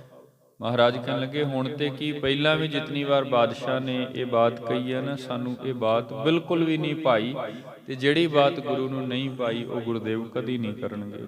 ਇਸ ਲਈ ਨਾ ਤੇ ਅਸੀਂ ਬਾਦਸ਼ਾਹ ਵੱਲੋਂ ਆਏ ਹੋਏ ਹੁਕਮ ਅਨੁਸਾਰ ਆਪਣਾ ਧਰਮ ਤਬਦੀਲ ਕਰਨਾ ਹੈ ਤੇ ਨਾ ਹੀ ਉਸ ਨੂੰ ਕੋਈ ਕਰਾਮਾਤ ਦਿਖਾਉਣੀ ਹੈ ਜੀ। ਨਹੀਂ ਕਾਮਨਾ ਕਿਮ ਹੋਏ ਹੀ ਕੀ। ਨਹੀਂ ਕਾਮਨਾ, ਨਾ ਹੀ ਸਾਡੇ ਅੰਦਰ ਕੋਈ ਐਸੀ ਕਾਮਨਾ ਹੈ ਵੀ ਆਪਣੇ ਪ੍ਰਾਣ ਬਚਾਉਣ ਦੇ ਲਈ ਕੋਈ ਐਸੀ ਅਗੰਮੀ ਤਾਕਤ ਨੂੰ ਪ੍ਰਗਟ ਕਰੀਏ ਜੀ। ਜੈ ਪ੍ਰਭ ਲੋਕ ਸੰਤ ਸਮੁਦਾਏ। ਜਿਸ ਥਾਂ ਤੇ ਪ੍ਰਭੂ ਦੇ ਪਿਆਰੇ ਲੋਕ ਸੰਤ ਜਨ ਸਮੁਦਾਇ ਇਕੱਤਰ ਹੁੰਦੇ ਹਨ, ਤਿਨ ਮੈਂ ਕਿਮ ਬੈਠੈ ਸਰਮਾਏ। ਕਿ ਜੇਕਰ ਅਸੀਂ ਕਰਾਮਾਤ ਪ੍ਰਗਟ ਕਰਦੇ ਹਾਂ ਤੇ ਕੱਲ ਨੂੰ ਸਾਨੂੰ ਉੱਥੇ ਫਿਰ ਟਿਕਾਣਾ ਨਹੀਂ ਮਿਲੇਗਾ। ਸਾਨੂੰ ਉਹਨਾਂ ਦੇ ਵਿੱਚ ਬੈਠਣ ਨੂੰ ਕੋਈ ਥਾਂ ਨਹੀਂ ਮਿਲੇਗੀ ਜਿੱਥੇ ਪ੍ਰਭੂ ਦੇ ਪਿਆਰੇ ਬੈਠਦੇ, ਜਿੱਥੇ ਰੱਬ ਦੇ ਪਿਆਰ ਕਰਨ ਵਾਲੇ, ਬੰਦਗੀ ਵਾਲੇ, ਸਿਮਰਨ ਵਾਲੇ ਮਹਾਂਪੁਰਖ ਸੰਤ ਜਨ ਗੁਰੂ ਜਨ ਬਿਰਾਜਦੇ ਹਨ। ਦੋਨੋਂ ਅੰਗੀਕਾਰ ਨ ਹਮਰੇ। ਮਹਾਰਾਜ ਕਹਿਣ ਲੱਗੇ ਇਸ ਲਈ ਦੋਨੋਂ ਹੀ ਬਾਤਾਂ ਸਾਨੂੰ ਬਿਲਕੁਲ ਵੀ ਪ੍ਰਵਾਨ ਨਹੀਂ ਹਨ। ਨਾ ਤੇ ਸ਼ਰਾਂ ਵਿੱਚ ਆਉਣਾ ਤੇ ਨਾ ਹੀ ਕਰਾਮਾਤ ਦਿਖਾਵਾਂਗੇ। ਕਰ ਨਿਰਣੈ ਪਾਖੈ ਡਿਗ ਤੁਮਰੇ। ਮਹਾਰਾਜ ਕਹਿਣ ਲੱਗੇ ਤੁਸੀਂ ਤੇ ਕਹਿ ਰਹੇ ਹੋ ਨਾ ਨਿਰਣਾ ਕਰਕੇ ਸਾਨੂੰ ਦੱਸ ਦੇਣਾ, ਕਿਉਂਕਿ ਉਹਨਾਂ ਨੇ ਤੇ ਮੋਹਲਤ ਦਿੱਤੀ ਸੀ ਗੁਰੂ ਤੇਗ ਬਹਾਦਰ ਮਹਾਰਾਜ ਜੀ ਕੋ। ਗੁਰਦੇਵ ਨੇ ਉਸੇ ਵਕਤ ਹੀ ਜਵਾਬ ਦੇ ਦਿੱਤਾ। ਗੁਰਦੇਵ ਕਹਿਣ ਲੱਗੇ ਜੋ ਨਿਰਣੇ ਦੀ ਬਾਤ ਆਪ ਕਹਿ ਰਹੇ ਹੋ ਨਾ ਵੀ ਨਿਰਣਾ ਕਰਕੇ ਕੁਝ ਸਮੇਂ ਬਾਅਦ ਦੱਸ ਦੇਣਾ, ਗੁਰਦੇਵ ਕਹਿਣ ਲੱਗੇ ਸਾਡਾ ਨਿਰਣਾ ਹੋਇਆ ਹੋਇਆ, ਅਸੀਂ ਹੁਣੇ ਹੀ ਤੁਰਤ ਤੁਹਾਡੇ ਇਸ ਵਚਨ ਦਾ ਜਵਾਬ ਇੱਥੇ ਹੀ ਨਿਰਣਾ ਕਰਕੇ ਤੁਹਾਨੂੰ ਸੁਣਾ ਦਿੰਦੇ ਹਾਂ ਕਿ ਜਾ ਕੇ ਆਪਣੇ ਬਾਦਸ਼ਾਹ ਔਰੰਗਜ਼ੇਬ ਨੂੰ ਕਹਿ ਦਿਓ ਸਾਡਾ ਨਿਰਣਾ ਅਟੱਲ ਹੈ। ਅਸੀਂ ਤੁਹਾਨੂੰ ਕਹਿ ਦਿੱਤਾ ਵੀ ਨਾ ਤੇ ਸ਼ਰ੍ਹਾ ਕਬੂਲ ਕਰਨੀ ਹੈ ਤੇ ਨਾ ਹੀ ਕਰਾਮਾਤ ਦਿਖਾਉਣੀ ਹੈ। ਕੋਟ ਜਤੰਤੇ ਫਿਰੇ ਨਾ ਫੇਰੇ। ਇਸ ਵਿਦ ਭਾਈ ਸੰਤੋਖ ਸਿੰਘ ਸਾਹਿਬ ਜੀ ਬਚਨ ਲਿਖਦੇ ਨੇ ਕਿ ਬਹੁਤ ਯਤਨ ਕਰਨ ਤੋਂ ਉਪਰੰਤ ਵੀ, ਕਿਉਂਕਿ ਇੱਕ ਵਾਰ ਨਹੀਂ ਸੁਨੇਹਾ ਆਇਆ ਬਾਦਸ਼ਾਹ ਦਾ, ਮੁਲਾਣੇ ਰੋਜ਼ ਹੀ ਕੋਈ ਨਾ ਕੋਈ ਆਉਂਦਾ, ਕਰੋੜਾਂ ਯਤਨ ਕਰਨ ਤੋਂ ਬਾਅਦ ਵੀ ਗੁਰੂ ਤੇਗ ਬਹਾਦਰ ਮਹਾਰਾਜ ਜੀ ਰਤਾ ਭਰ ਵੀ ਆਪਣੇ ਫੈਸਲੇ ਤੋਂ ਨਹੀਂ ਫਿਰੇ ਹਨ। ਗੁਰੂ ਤੇਗ ਬਹਾਦਰ ਮਹਾਰਾਜ ਜੀ ਕੇ ਪਾਸ ਰੋਜ਼ ਸੁਨੇਹਾ ਆਉਂਦਾ ਕਰਾਮਾਤ ਦਿਖਾਓ ਜਾਂ ਰਿਹਾ ਹੋਣ ਦੇ ਲਈ ਸ਼ਰਾਬਿੰਦ ਰਾਓ। ਮਹਾਰਾਜ ਕਹਿੰਦੇ ਕਿ ਨਹੀਂ, ਐਸਾ ਹੋ ਹੀ ਨਹੀਂ ਸਕਦਾ, ਤੁਸੀਂ ਵਾਰ-ਵਾਰ ਇੱਕੋ ਬਾਤ ਨੂੰ ਲੈ ਕਰਕੇ ਰੋਜ਼ ਸਾਡੇ ਪਾਸ ਨਾ ਆਓ, ਸਾਡਾ ਨਿਰਣਾ ਅਟੱਲ ਹੈ ਜੀ। ਕਹੋ ਕਰੋੜ ਵਾਰ ਹੋਏ ਨੇਰੇ। ਕਹੋ ਕਰੋੜ ਵਾਰ, ਇਹ ਕੁਝ ਵਾਰ ਤੇ ਕੀ ਜੇ ਕਰੋੜਾਂ ਵਾਰ ਵੀ ਸਾਡੇ ਪਾਸ ਬਾਦਸ਼ਾਹ ਦੇ ਅਹਿਲਕਾਰ ਆ ਕੇ ਕਹਿਣ ਨਾ ਵੀ ਇਹ ਬਾਤ ਮੰਨ ਲਓ ਇਹ ਬਾਤ ਬਾਦਸ਼ਾਹ ਦੀ। ਮਹਾਰਾਜ ਕਹਿਣ ਲੱਗੇ ਨਹੀਂ, ਐਸਾ ਨਹੀਂ ਹੋਵੇਗਾ ਜੀ। ਤ੍ਰਿਤੀਏ ਪ੍ਰਾਣ ਹਾਨ ਕੀ ਬਾਤ। ਤੇ ਤੀਸਰੀ ਬਾਤ ਗੁਰਦੇਵ ਕਹਿਣ ਲੱਗੇ ਜੋ ਤੀਸਰੀ ਅੱਜ ਬਾਤ ਤੁਹਾਡੇ ਬਾਦਸ਼ਾਹ ਨੇ ਕੀਤੀ ਹੈ ਨਾ, ਪ੍ਰਾਣ ਹਾਨ ਭਾਵ ਕਤਲ ਕਰਨ ਦੀ, ਬਾਦਸ਼ਾਹ ਵੱਲੋਂ ਤੇ ਹੀ ਸ਼ਬਦ ਵਰਤਿਆ ਜਾਂਦਾ। ਪ੍ਰਾਣ ਹਾਨ ਖਤਮ ਕਰਨ ਦੀ ਜਿਹੜੀ ਬਾਤ ਅੱਜ ਤੁਹਾਡੇ ਬਾਦਸ਼ਾਹ ਨੇ ਤੀਜੀ ਗੱਲ ਜੋ ਕੀਤੀ ਹੈ, ਸੋ ਹਮ ਸਹਿ ਆਪਨੇ ਗਾਤ। ਹਾਂ ਉਹ ਸਾਨੂੰ ਪ੍ਰਵਾਨ ਹੈ। ਗਾਤ ਦਾ ਮਤਲਬ ਅਸੀਂ ਆਪਣੇ ਤਰੀਕੇ ਦੇ ਨਾਲ ਸ਼ਹਾਦਤ ਦੇਵਾਂਗੇ, ਲੇਕਿਨ ਆਪਣੇ ਢੰਗ ਦੇ ਨਾਲ, ਕਿਉਂਕਿ ਇਹ ਕੋਈ ਆਮ ਸ਼ਹਾਦਤ ਨਹੀਂ ਹੈ ਗੁਰਮੁਖੋ। ਜੇ ਇਤਿਹਾਸ ਦਾ ਵਿਸ਼ਲੇਸ਼ਣ ਕਰਾਂਗੇ ਨਾ, ਇਹ ਉਹ ਸ਼ਹਾਦਤ ਹੈ ਸ੍ਰੀ ਗੁਰੂ ਤੇਗ ਬਹਾਦਰ ਮਹਾਰਾਜ ਜੀ ਦਾ ਸੀਸ ਕਲਮ ਹੋਵੇਗਾ, ਇਧਰੋਂ ਹਿੰਦੁਸਤਾਨ ਦਾ ਇਤਿਹਾਸ ਬਦਲਿਆ ਜਾਣਾ ਹੈ। ਸਮੁੱਚੇ ਹਿੰਦੁਸਤਾਨ ਦੇ ਇਤਿਹਾਸ ਵਿੱਚ ਇੱਕ ਨਵੀਂ ਕ੍ਰਾਂਤੀ ਆ ਜਾਣੀ ਹੈ, ਕਰਵਟ ਆ ਜਾਣੀ ਹੈ। ਇਸ ਲਈ ਮਹਾਰਾਜ ਕਹਿਣ ਲੱਗੇ ਇਹ ਸਭ ਕੁਝ ਸਾਨੂੰ ਪ੍ਰਵਾਨ ਹੈ, ਅਸੀਂ ਆਪਣਾ ਬਲੀਦਾਨ ਦੇਵਾਂਗੇ, ਸੀਸ ਦੇਵਾਂਗੇ, ਸ਼ਹਾਦਤ ਦਾ ਜਾਮ ਪੀਵਾਂਗੇ, ਲੇਕਿਨ ਉਹ ਸਭ ਕੁਝ ਗੁਰੂ ਕੀ ਮੌਜ ਵਿੱਚ ਹੋਵੇਗਾ, ਆਪਣੀ ਮਰਜ਼ੀ ਅਨੁਸਾਰ ਹੈ ਜੀ। ਹਿੰਦੂ ਧਰਮ ਰਖੈ ਜਗ ਮਾਹੀ। ਤੇ ਨਾਲ ਕਹਿ ਦੇਣਾ ਤੁਹਾਡੇ ਬਾਦਸ਼ਾਹ ਨੂੰ ਵੀ ਜਿਸ ਧਰਮ ਨੂੰ ਖਤਮ ਕਰਨ ਤੇ ਤੁਲਿਆ ਹੋਇਆ, ਕਿਉਂਕਿ ਇਹ ਬੜੇ ਲੰਬੇ ਸਮੇਂ ਤੋਂ ਯਤਨ ਹੋ ਰਹੇ ਨੇ। ਇਤਿਹਾਸ ਆਪਾਂ ਪਿੱਛੇ ਪੜ੍ਹਦੇ ਆ ਰਹੇ ਹਾਂ। ਸਨ 1675 ਦੀ ਇਹ ਘਟਨਾ ਹੈ ਜਿਸ ਵਕਤ ਗੁਰੂ ਤੇਗ ਬਹਾਦਰ ਮਹਾਰਾਜ ਜੀ ਕੀ ਦਿੱਲੀ ਚਾਂਦਨੀ ਚੌਕ ਸ਼ਹਾਦਤ ਹੋ ਰਹੀ ਹੈ। ਲੇਕਿਨ ਇਹ ਜਿਹੜੇ ਉਪਰਾਲੇ ਨੇ ਇਹ ਬਾਦਸ਼ਾਹ ਔਰੰਗਜ਼ੇਬ ਵੱਲੋਂ ਕੋਈ ਸਨ 1668 ਵਿੱਚ ਆਰੰਭ ਕਰ ਦਿੱਤੇ ਗਏ ਨੇ। ਜਦੋਂ ਤੋਂ ਉਹ ਲੱਗਾ ਹੈ ਪਹਿਲੇ ਮੰਦਰਾਂ ਨੂੰ ਗਿਰਾਉਣਾ, ਫਿਰ ਉਹਨਾਂ ਦੇ ਜਿਹੜੇ ਵਿਦਿਆਲਿਆ ਨੇ ਉਹ ਬੰਦ ਕਰਾਉਣੇ, ਧਰਮ ਦੀਆਂ ਪੋਥੀਆਂ ਗਾਇਬ ਕਰਵਾਉਣੀਆਂ, ਧਰਮ ਦੀ ਸਿੱਖਿਆ ਬੰਦ ਕਰਵਾਉਣੀ, ਵੱਖ-ਵੱਖ ਤਰੀਕਿਆਂ ਨਾਲ ਉਹਦੀ ਪਾਰਲੀਮੈਂਟ ਨੇ ਕਾਨੂੰਨ ਬਣਾ ਕਰਕੇ ਤੇ ਸਮੁੱਚੇ ਰਾਜ ਦੇ ਸੂਬਿਆਂ ਪਾਸੋਂ ਕਾਰਜ ਕਰ ਦਿੱਤੇ ਨੇ, ਭੇਜ ਦਿੱਤੇ ਗਏ ਨੇ। ਸੋ ਬੜੇ ਸਾਲ ਹੋ ਗਏ ਨੇ ਉਹਨੂੰ ਇਸ ਕਾਰਜ ਵਿੱਚ ਰੁੱਝਿਆ। ਅੱਜ ਅਖੀਰ ਜਦੋਂ ਉਸ ਨੇ ਤਲਵਾਰ ਚੁੱਕੀ ਵੀ ਜਿਤਨੇ ਰਹਿ ਗਏ ਨੇ ਹੁਣ ਇਹਨਾਂ ਦਾ ਧਰਮ ਜ਼ਬਰਦਸਤੀ ਤਬਦੀਲ ਕਰਵਾ ਦੇਵੋ, ਵਿਚਾਲੇ ਗੁਰੂ ਤੇਗ ਬਹਾਦਰ ਮਹਾਰਾਜ ਆ ਕਰਕੇ ਬਹਿ ਗਏ। ਗੁਰਦੇਵ ਕਹਿਣ ਲੱਗੇ ਜਦੋਂ ਤੱਕ ਸਾਡੇ ਸਰੀਰ ਅੰਦਰ ਪ੍ਰਾਣ ਚੱਲਦੇ ਨੇ ਅਸੀਂ ਇਹ ਧਰਮ ਤਬਦੀਲ ਨਹੀਂ ਹੋਣ ਦੇਵਾਂਗੇ। ਤੇ ਜਿਹੜੀ ਬਾਂਹ ਗੁਰੂ ਤੇਗ ਬਹਾਦਰ ਮਹਾਰਾਜ ਜੀ ਨੇ ਇਹਨਾਂ ਦੀ ਫੜੀ ਆ ਨਾ, ਮਹਾਰਾਜ ਕਹਿਣ ਲੱਗੇ ਇਸ ਧਰਮ ਨੂੰ ਹੁਣ ਅਸੀਂ ਰੱਖਾਂਗੇ। ਬਾਦਸ਼ਾਹ ਕਹਿ ਰਿਹਾ ਨੇ ਅਸੀਂ ਖਤਮ ਕਰ ਦੇਣਾ, ਜਦੋਂ ਤੱਕ ਸਾਡੀ ਹਕੂਮਤ ਹੈ ਅਸੀਂ ਇਸ ਹਿੰਦੁਸਤਾਨ ਵਿੱਚ ਇੱਕ ਸਨਾਤਨੀ ਨਹੀਂ ਰਹਿਣ ਦੇਣਾ, ਸਭ ਇਸਲਾਮੀ ਹੋਣਗੇ। ਮਹਾਰਾਜ ਕਹਿਣ ਲੱਗੇ ਜਦੋਂ ਤੱਕ ਗੁਰੂ ਤੇਗ ਬਹਾਦਰ ਮਹਾਰਾਜ ਇਸ ਥਾਂ ਤੇ ਬੈਠੇ ਹਨ ਹੁਣ ਅਸੀਂ ਇਸ ਧਰਮ ਨੂੰ ਰੱਖਾਂਗੇ। ਕਹਿ ਦਿਓ ਤੁਹਾਡੇ ਬਾਦਸ਼ਾਹ ਨੂੰ ਜਾ ਕੇ ਵੀ ਇਹ ਧਰਮ ਹੁਣ ਖਤਮ ਨਹੀਂ ਹੋਏਗਾ ਜੀ। ਤੁਮਰੇ ਕਰੇ ਬਿਨਸ ਹੈ ਨਾਹੀ, ਤੁਹਾਡੇ ਬਾਦਸ਼ਾਹ ਦੇ ਅਨੇਕਾਂ ਯਤਨ ਕਰਨ ਤੋਂ ਬਾਅਦ ਵੀ ਇਹ ਧਰਮ ਨਾਸ਼ ਨਹੀਂ ਹੋਏਗਾ, ਹੁਣ ਇਹ ਧਰਮ ਇਸੇ ਤਰ੍ਹਾਂ ਹੀ ਰਹੇਗਾ ਜੀ। ਦੋਹਰਾ ਅਟਲ ਡਿਠਰ ਸੰਦੇਹ ਬਿਨ ਕਹੇ ਵਾਕ ਨਿਰਧਾਰ, ਸੁਨ ਗੁਰ ਤੇ ਉਮਰਾਵ ਸੋ ਕੋਪਿਓ ਦੁਸ਼ਟ ਗਵਾਰ। ਅੱਗੇ ਭਾਈ ਸਾਹਿਬ ਭਾਈ ਸੰਤੋਖ ਸਿੰਘ ਸਾਹਿਬ ਜੀ ਜ਼ਿਕਰ ਕਰਦੇ ਹਨ ਕਿ ਜਿਵੇਂ ਸਤਿਗੁਰੂ ਗੁਰੂ ਤੇਗ ਬਹਾਦਰ ਮਹਾਰਾਜ ਜੀਆਂ ਨੇ ਆਪਣਾ ਇਹ ਦ੍ਰਿੜ ਨਿਸ਼ਚਾ ਆਏ ਹੋਏ ਮੁਲਾਣੇ ਅਹਿਲਕਾਰਾਂ ਦੇ ਸਨਮੁਖ ਰੱਖਿਆ ਨਾ, ਤੇ ਜਿਸ ਬਖਸ਼ਿਸ਼ ਦੇ ਨਾਲ, ਕਿਉਂਕਿ ਇੱਥੇ ਬਚਨ ਨੇ ਅਟਲ ਨਿਠਰ ਸੰਦੇਹ ਤੇ, ਬਿਨਾਂ ਕਿਸੇ ਭੈ ਤੋਂ ਬਿਨਾਂ ਕਿਸੇ ਡਰ ਤੋਂ ਐਨ ਚੜ੍ਹਦੀ ਕਲਾ ਦੇ ਨਾਲ ਗੁਰੂ ਤੇਗ ਬਹਾਦਰ ਮਹਾਰਾਜ ਜੀਆਂ ਨੇ ਆਪਣੇ ਮੁਖ ਤੋਂ ਇਹ ਬੋਲ ਬੋਲ ਕੇ ਸੁਣਾਏ ਨਾ ਵੀ ਸਾਨੂੰ ਪ੍ਰਾਣ ਦੇਣੇ ਪ੍ਰਵਾਨ ਨਹੀਂ, ਦੂਜੀ ਕੋਈ ਸ਼ਰਤ ਅਸੀਂ ਬਾਦਸ਼ਾਹ ਦੀ ਨਹੀਂ ਮੰਨਾਂਗੇ। ਬਿਨ ਕਹੇ ਵਾਕ ਨਿਰਧਾਰ, ਇਤਨੀ ਚੜ੍ਹਦੀ ਕਲਾ ਇਤਨੀ ਬਖਸ਼ਿਸ਼ ਨਿਰਭੈ ਹੋ ਕਰਕੇ ਜਿਸ ਵਕਤ ਗੁਰੂ ਤੇਗ ਬਹਾਦਰ ਮਹਾਰਾਜ ਜੀਆਂ ਨੇ ਇਹ ਬਾਤ ਇਹਨਾਂ ਆਏ ਹੋਏ ਮੁਲਾਣੇ ਅਹਿਲਕਾਰਾਂ ਨੂੰ ਸੁਣਾ ਦਿੱਤੀ, ਸੁਨ ਗੁਰ ਤੇ ਉਮਰਾਵ ਸਿਓ ਕਹਿਓ ਦੁਸ਼ਟ ਗਵਾਰ।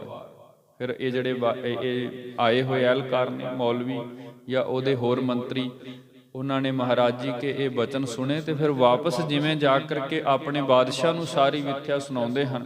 ਫਿਰ ਅੱਗੋਂ ਮੂਰਖ ਬਾਦਸ਼ਾਹ ਜੋ ਹੁਕਮ ਦਿੰਦਾ ਹੈ ਅੱਗੇ ਉਹ ਵਿਸਤਾਰ ਇਸ ਪ੍ਰਸੰਗ ਅੰਦਰ ਪ੍ਰਾਰੰਭ ਹੁੰਦਾ ਹੈ ਜੀ। ਚੌਪਈ ਸੰਗ ਮੁਲਾਨੇ ਬੈਨ ਬਖਾਨੇ, ਸਤਿਗੁਰੂ ਗੁਰੂ ਤੇਗ ਬਹਾਦਰ ਮਹਾਰਾਜ ਜੀਆਂ ਨੇ ਮੁਲਾਣੇ ਆਏ ਹੋਏ ਮੁਲਾਣੇ ਦੇ ਨਾਲ ਇਸ ਵਿਧ ਇਹ ਬਚਨ ਕਹੇ ਹਨ।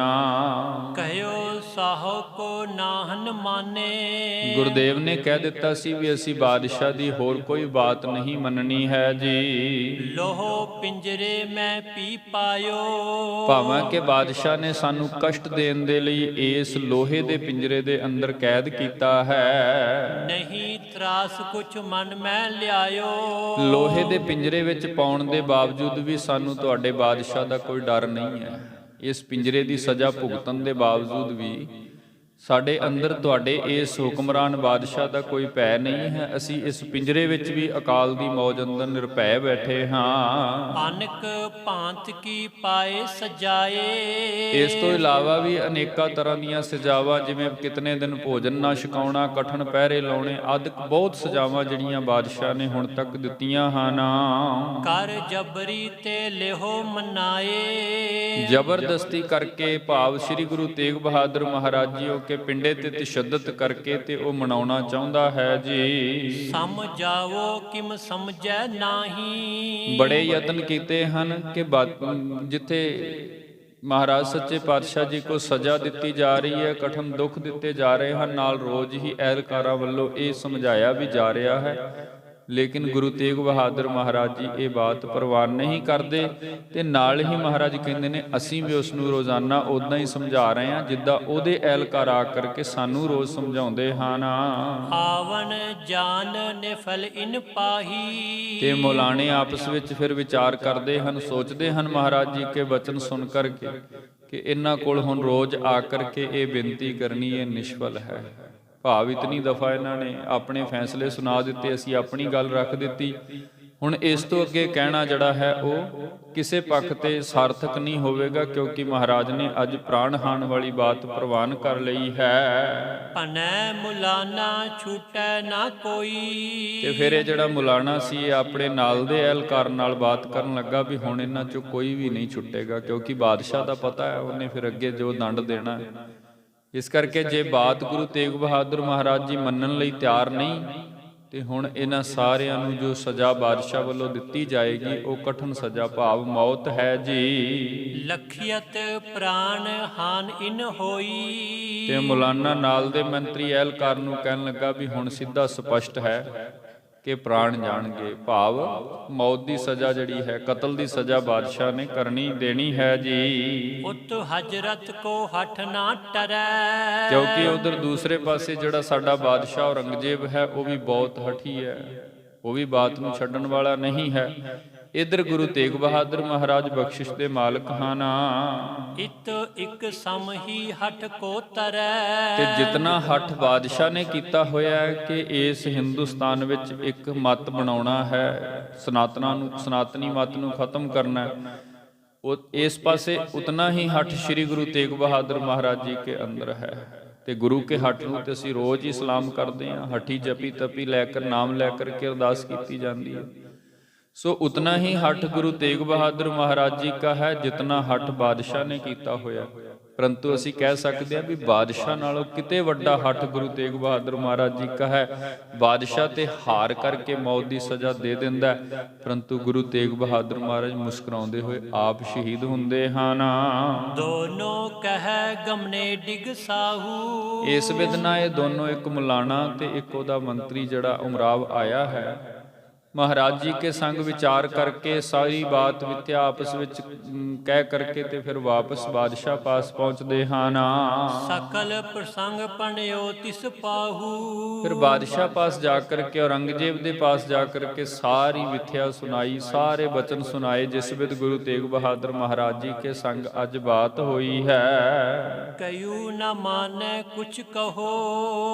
ਕਹਿਣ ਲੱਗੇ ਅਸੀਂ ਬਹੁਤ ਯਤਨ ਕੀਤੇ ਹਨ, ਬਹੁਤ ਕੁਝ ਕਿਹਾ ਹੈ, ਬੜੇ ਤਰੀਕੇ ਨਾਲ ਸਮਝਾਉਣ ਦਾ ਯਤਨ ਕੀਤਾ ਹੈ, ਪਰੰਤੂ ਉਹਨਾਂ ਨੇ ਸਾਡੀ ਇੱਕ ਵੀ ਬਾਤ ਨਹੀਂ ਮੰਨੀ ਹੈ ਜੀ। ਕੈਦ ਕਸ਼ਟ ਤੇ ਤਰਾਸ ਨਾ ਲਹਿਓ। ਤੇ ਸਭ ਤੋਂ ਵੱਡੀ ਗੱਲ ਹੈ, ਬਾਦਸ਼ਾਹ ਔਰੰਗਜ਼ੇਬ ਨਾ ਤੇ ਉਹ ਆਪ ਜੀ ਕੇ ਦਿੱਤੇ ਹੋਏ ਕਸ਼ਟ ਤੋਂ ਪ੍ਰਭਾਵਿਤ ਨੇ ਤੇ ਨਾ ਹੀ ਉਹਨਾਂ ਦੇ ਉੱਪਰ ਕੋਈ ਕੈਦ ਦਾ ਦੁੱਖ ਹੈ। ਭਾਵ ਉਹ ਇਤਨੇ ਆਨੰਦ ਮੌਜ ਵਿੱਚ ਹਨ, ਉਸ ਸਥਾਨ ਤੇ ਵੀ, ਉਸ ਪਿੰਜਰੇ ਦੇ ਅੰਦਰ ਵੀ ਇਤਨੇ ਨਿਰਭੈ ਬੈਠੇ ਹਨ ਵੀ ਇਸ ਚੀਜ਼ ਦਾ ਕੋਈ ਲੇਸ਼ ਮਾਤਰ ਦੁੱਖ ਉਹਨਾਂ ਦੇ ਪਾਵਨ ਮੁਖ ਤੋਂ ਦੇਖਣ ਨੂੰ ਨਹੀਂ ਮਿਲਦਾ ਹੈ ਜੀ। ਮੁਦਤ ਮਨੰਦ ਬਦਨ ਜਿਨ ਕੇਰਾ। ਵੇਖਣ ਵਿੱਚ ਹੀ ਮਹਿਸੂਸ ਹੁੰਦਾ ਵੀ ਉਹ ਤੇ ਕਿਸੇ ਆਨੰਦ ਅੰਦਰ ਬੈਠੇ ਹਨ, ਭਾਵੇਂ ਕਿ ਸਰੀਰ ਨੂੰ ਪਿੰਜਰੇ ਨੇ ਜਕੜਿਆ ਹੋਇਆ, ਫਿਰ ਵੀ ਮੁਦਤ ਮਨੰਦ ਆਨੰਦ ਜਿਨ ਕੇਰਾ ਵੇਖ ਕਰਕੇ ਮਹਿਸੂਸ ਹੁੰਦਾ ਹੈ ਵੀ ਅਸੀਂ ਉਹਨਾਂ ਨੂੰ ਚਾਹ ਕਰਕੇ ਵੀ ਅੰਦਰੂਨੀ ਪੱਧਰ ਤੇ ਦੁਖੀ ਨਹੀਂ ਕਰ ਸਕੇ ਹਾਂ। ਹਮ ਸਮਝਾਏ ਰਹਿ ਬੋ ਤੇਰਾ। ਫਿਰ ਜਿਵੇਂ ਬਾਦਸ਼ਾਹ ਆਪ ਜੀ ਨੇ ਹੁਕਮ ਦਿੱਤਾ ਸੀ ਕਿ ਸਭ ਤਰੀਕਿਆਂ ਨਾਲ ਯਤਨ ਕਰਨਾ ਹੈ, ਅਸੀਂ ਬਹੁਤ ਸਮਝਾਇਆ, ਰਾਜ ਭਾਗ ਦੇ ਲਾਲਚ ਦਿੱਤੇ, ਧਨ ਦੇ ਦਿੱਤੇ, ਵਿਆਹ ਕਰਨ ਦੇ ਦਿੱਤੇ, ਹੋਰ ਬਹੁਤ ਸਾਰੇ ਲਾਲਚ ਦਿੱਤੇ ਹਨ, ਲੇਕਿਨ ਸਾਡੀ ਬਾਤ ਨਹੀਂ ਮੰਨੀ ਹੈ ਜੀ। ਸੁਣ ਬੋਲਿਓ ਮੂਰਖ ਚੌਗਤਾ। ਤੇ ਜਿਸ ਵਿਦ ਫਿਰ ਆਏ ਹੋਏ ਮੌਲਾਨਿਆਂ ਨੇ ਇਹ ਬਾਤ ਵਾਪਸ ਆ ਕਰਕੇ ਆਪਣੇ ਮੁਖੀ ਬਾਦਸ਼ਾਹ ਔਰੰਗਜ਼ੇਬ ਨੂੰ ਸੁਣਾਈ ਹੈ, ਸੁਣ ਕਰਕੇ ਫਿਰ ਜਿਵੇਂ ਬਾਦਸ਼ਾਹ ਅੱਗੋਂ ਜਵਾਬ ਦਿੰਦਾ ਹੈ ਜੀ। ਜੇ ਅਸ ਧਰਮ ਵਿਖੈ ਦਿੜ ਰਤਾ।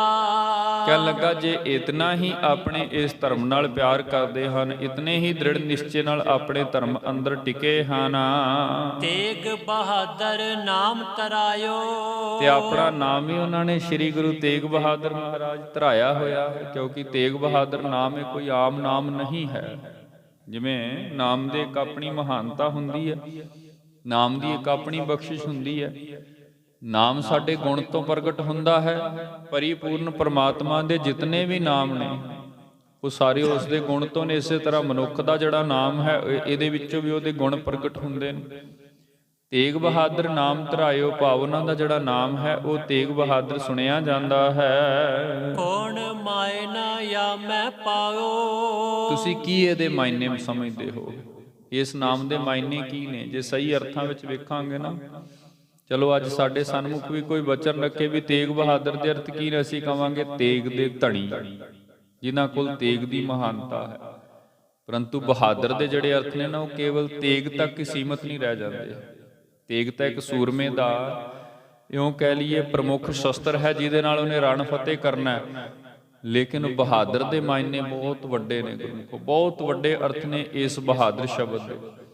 ਸਤਿਗੁਰੂ ਗੁਰੂ ਤੇਗ ਬਹਾਦਰ ਮਹਾਰਾਜ ਜੀ ਦੇ ਨਾਮ ਦੇ ਮਾਇਨੇ ਕੀ ਨੇ ਤੇ ਕਿਵੇਂ ਉਹ ਇਸ ਨਾਮ ਦੀ ਰੱਖਿਆ ਕਰ ਰਹੇ ਨੇ, ਕਿਵੇਂ ਇਸ ਨਾਮ ਤੇ ਪਹਿਰਾ ਦੇ ਰਹੇ ਨੇ। ਇਹ ਉਹਨਾਂ ਦਾ ਜਿਹੜਾ ਗੁਣ ਹੈ। ਔਰੰਗਜ਼ੇਬ ਬਾਦਸ਼ਾਹ ਜਿਹੜਾ ਹੈ ਆਪਣੇ ਅਹਿਲਕਾਰਾਂ ਤੋਂ ਪੁੱਛਣ ਲੱਗਾ ਕਿ ਤੁਸੀਂ ਕੀ ਸਮਝਦੇ ਹੋ, ਕਿਉਂਕਿ ਨਾਮ ਦੀ ਇੱਕ ਮਹਾਨਤਾ ਹੁੰਦੀ ਹੈ। ਬਾਬਾ ਜੀ ਨੇ ਬਾਣੀ ਵਿੱਚ ਵੀ ਲਿਖਿਆ, ਪ੍ਰਮਾਤਮਾ ਦੇ ਅਨੇਕਾਂ ਨਾਮ ਨੇ, ਉਹਦੀ ਕਿਰਤ ਤੋਂ ਪ੍ਰਗਟ ਹੋਏ ਨੇ। ਅਸੀਂ ਉਹਦੀ ਕਿਰਤ ਨੂੰ ਵੇਖ ਕਰਕੇ ਤੇ ਉਹਦੇ ਨਾਮ ਧਰਦੇ ਹਾਂ ਤੇ ਫਿਰ ਉਹਨੂੰ ਉਸ ਨਾਮ ਤੋਂ ਪੁਕਾਰਦੇ ਹਾਂ, ਕਿਉਂਕਿ ਉਸ ਨਾਮ ਵਿੱਚ ਉਹਦੇ ਸਾਰੇ ਗੁਣ ਸਮਾਏ ਹੁੰਦੇ ਨੇ। ਕਿਰਤਮ ਨਾਮ ਕਥਾ ਤ੍ਰਿਜੇਵਾ, ਸਤਨਾਮ ਤੇਰਾ ਪਰਾ ਪੂਰਾ।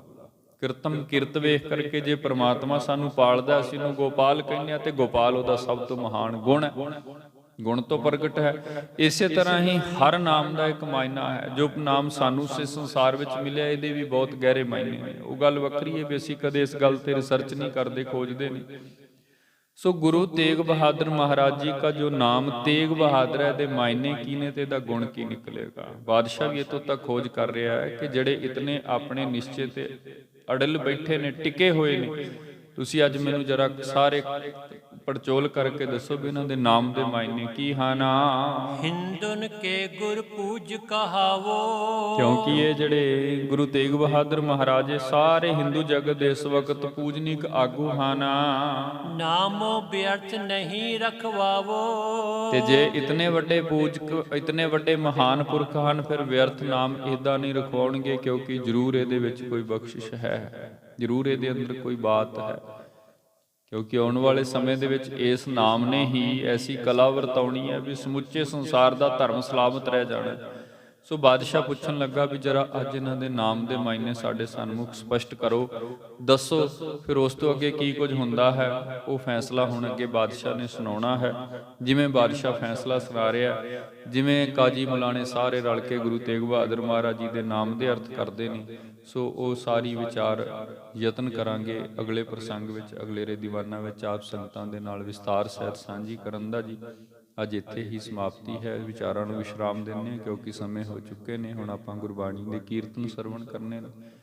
ਸੋ ਵਿਚਾਰਾ ਕਰਦੇ ਆ, ਗੁਰੂ ਇਤਿਹਾਸ ਪੜ੍ਹਦੇ ਆ, ਬੇਅੰਤ ਤਰ੍ਹਾਂ ਦੀਆਂ ਹੋਈਆਂ ਭੁੱਲਾਂ ਗੁਰਦੇਵ ਗੁਰੂ ਕੀ ਸੰਗਤ ਬਖਸ਼ ਲੈਣਾ। ਜੀ ਆਓ ਅਖੀਰਲੀਆਂ ਪੰਕਤੀਆਂ ਪੜ੍ਹ ਕੇ ਇੱਥੇ ਹੀ ਸਮਾਪਤੀ ਹੈ ਜੀ। ਹਿੰਦੁਨ ਕੇ ਗੁਰ ਪੂਜ ਕਰਾਵੋ, ਨਾਮ ਬਿਅਰਥ ਨਹੀਂ ਰਖਵਾਵੋ।